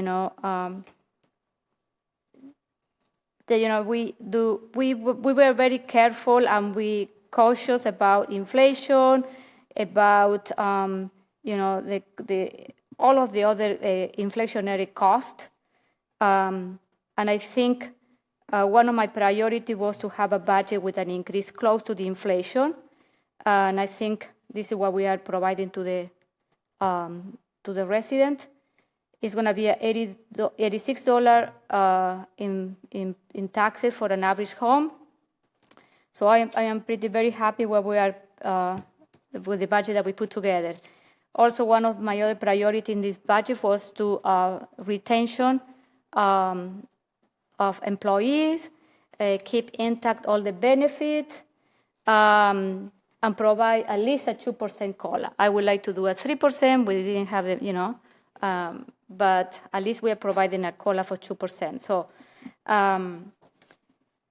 So the other thing I want to mention, I have more things to mention about the referendum, but I want to keep all of that for the January meeting. The only thing that I want to say to the city of Fitchburg is, even though the referendum we voted no, it doesn't mean that all the things the city needs, they go away. They're here. They're here, they're persistent, and they're going to get worse in the next couple of years. So eventually this council will need to make a decision what we need to do. And also I want to thank the local 311 union and the police union for the support to the referendum. So that one, it meant a lot to have their support. That's it. Could I just say one last thing? Yeah. Real quick. In terms of just information out there and things that were circulating or that I saw about the referendum, that it didn't pass in certain situations because our council was too radical in a sense, or we've moved too far one way or the other. And I really would like to welcome those conversations to be heard and for individuals to really come to meetings. And I would love to sit down with anyone and we can walk through the budget together. If you feel that we've been fiscally irresponsible, because whether you've leaned one way or the other, I think this budget is right in the middle and it's very conservative and responsible for a city government. So I just, instead of having these things circulate, I really wish people would come and engage with us. I'm happy to meet with anybody, or as well as I'm sure other council members are, before we make these decisions off hearsay at times. So that was just the last thing I wanted to say. Okay, thank you, Donna. Okay, so we are ready. Where is the resolution? Oh, we need to do roll call, please. Yes.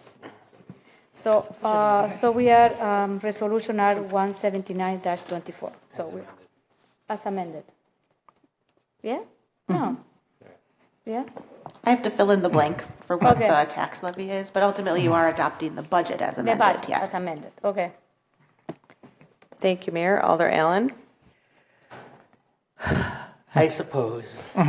Alder Dancer Jr. Aye. Alder Gerhardt. Aye. Alder Herbst. Aye. Alder Jetzer. Aye. Alder Maldonado. Aye. Alder Bafadar is absent. Alder Wheeler. Aye. Motion carried. Thank you. We have a budget. Okay, and then we are moving to the ALDE district report. So we will start with District 2.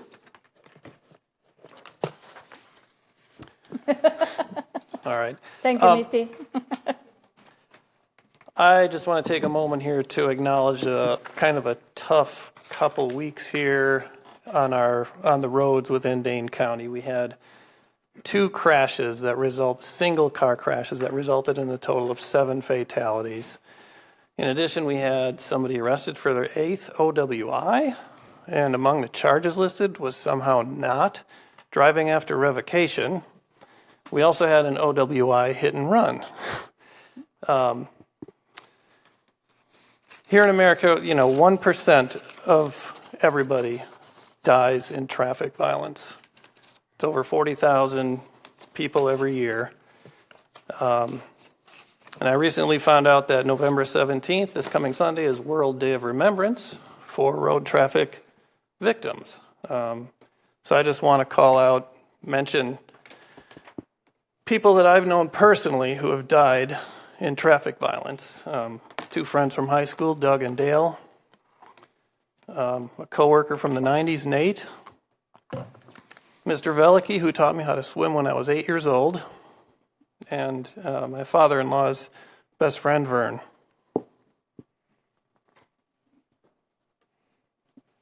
Okay, thank you, Bill. Thanks, Bill. One update about District 2. I was able to attend the rolling pin ribbon cutting for their expansion. If you haven't been to Rolling Pin in a while, please go. It's a wonderful city resource, wonderful bakery, also have great food.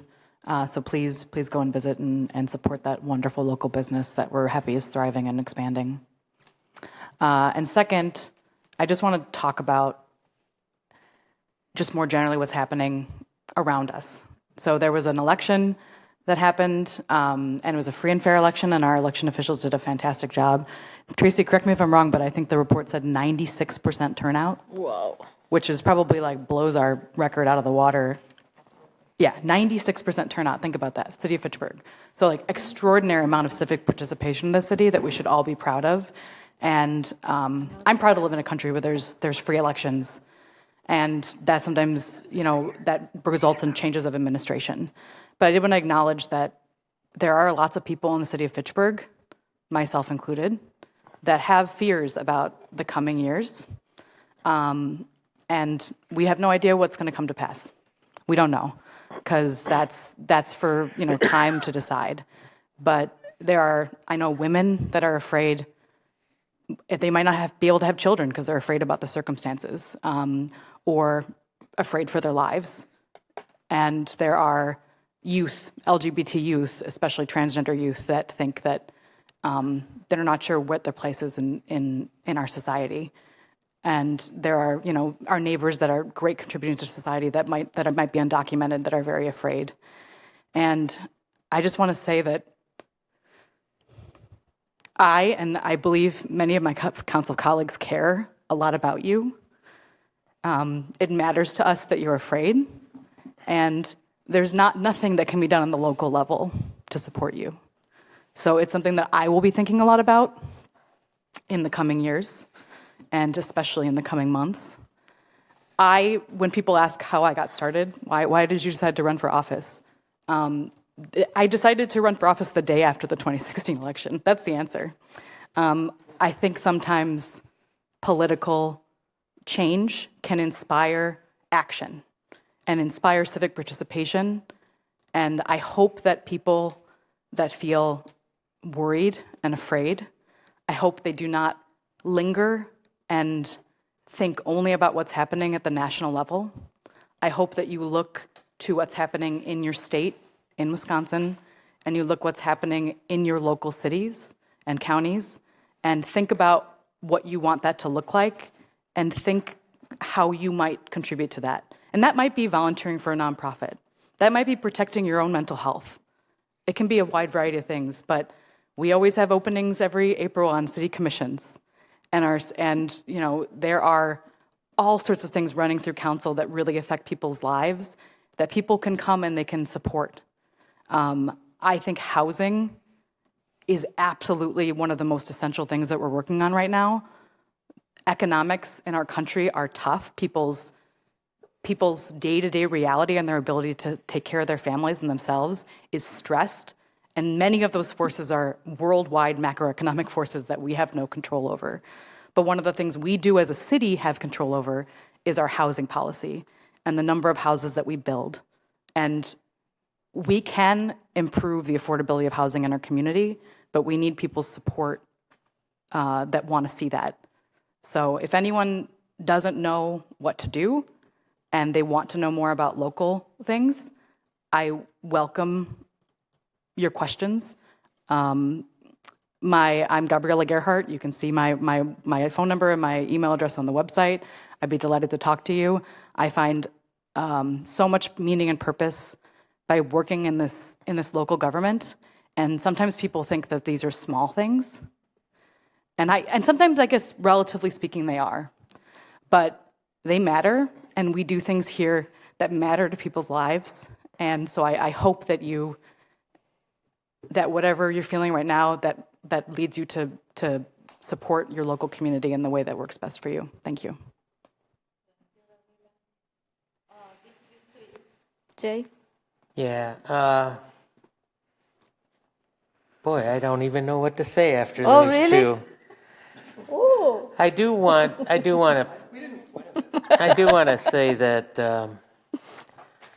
if you are an immigrant in this country and you are living in the city of Fitchburg, the Fitchburg Police Department is not coming after you.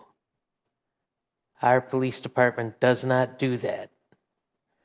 So to the extent that helps you feel safer, I hope it does. There's a lot of emotions about the election, and while we had a great turnout in the city of Fitchburg, there are 10 million people fewer who voted in this election than voted in 2020 nationwide. 10 million people. And there can be a million reasons why people don't vote, but we know the population of the country isn't going down. And so some people just chose not to vote. And the thing is, you can listen to all the garbage out there about how the system is rigged, but the bottom line is that the most powerful thing that you can do living in this country is vote every time you have a chance. So I encourage everyone to get out and vote. Now, on to a happier note. Okay. There's a conceptual plan that is now available that the Park Commission has reviewed for the Southdale Park. And, keeping on our theme of the slowness of government, some of you know that I was really pushing to try to get this project started in the fall, and it just, our Parks Department doesn't have the resources.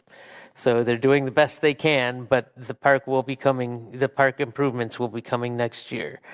And I am looking forward to talking with residents over the winter about the plan that we have, and some stuff is going to go out to bid probably in March or April, and we will get that park done. Doggone it!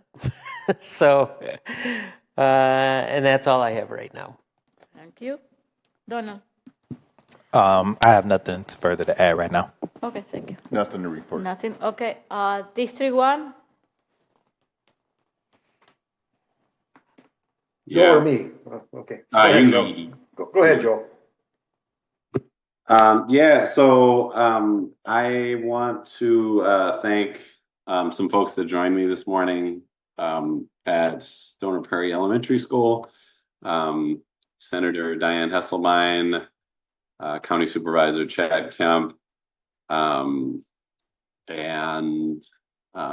Christopher Peguero, who's on the Verona Area School Board, as well as Juan Carlos Medina. And I am going to Beth Tucker Long, who's on the Verona City Council. So we talked about 80 third graders.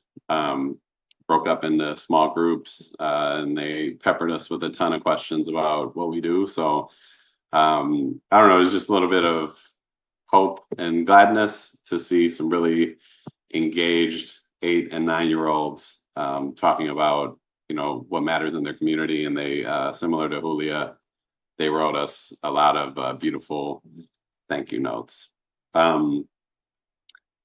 Echo what Alder Gearhart said. I've been doing a lot of reading lately.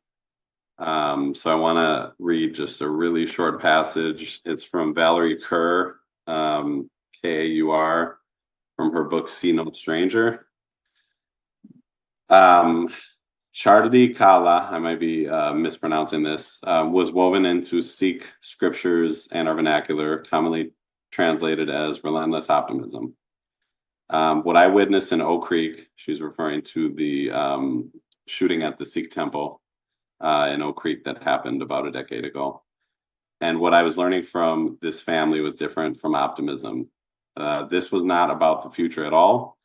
This was about the state of being in the present moment, as if now is all there is. Now and now and now. It's moving from moment with a capital M to moment with a capital M. This is a state of joyfulness inside the struggle, an energy that keeps us in motion, breathing that keeps us laboring, even inside the pain of labor. Hope is a feeling that waxes and wanes, sometimes brilliant and luminous, sometimes a faint sliver in the sky, sometimes gone completely. No matter how hopeful or hopeless we feel, we can choose to return to the labor anyways. Sometimes we receive the gift of our labor, sometimes we do not. It does not matter, because when we labor in love, labor is not only a means, but an end itself. And I just wanted to read that to reflect on the fact that, the local work that we all do, all of my fellow alders, the mayor, members of other local elected bodies, and also all the people that serve on committees, volunteer, do things to promote civic engagement and civic leadership is incredibly important. And it's really that consistency and that ongoing work that allows us to make decisions that are best for our community. And ultimately, that consistency withstands the test of time and makes sure that we're doing the right things. Even when we see things that dismay us, when we see hateful rhetoric being perpetuated at a national stage, rhetoric that really hurts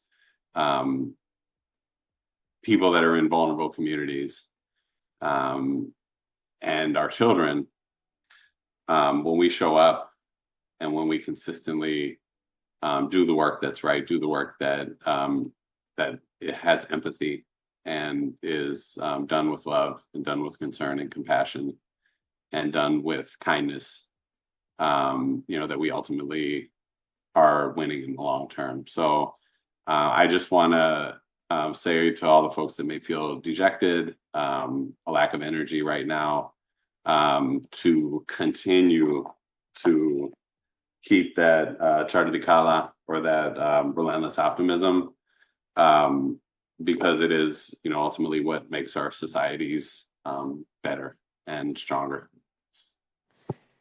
Thank you, Joe. Dave?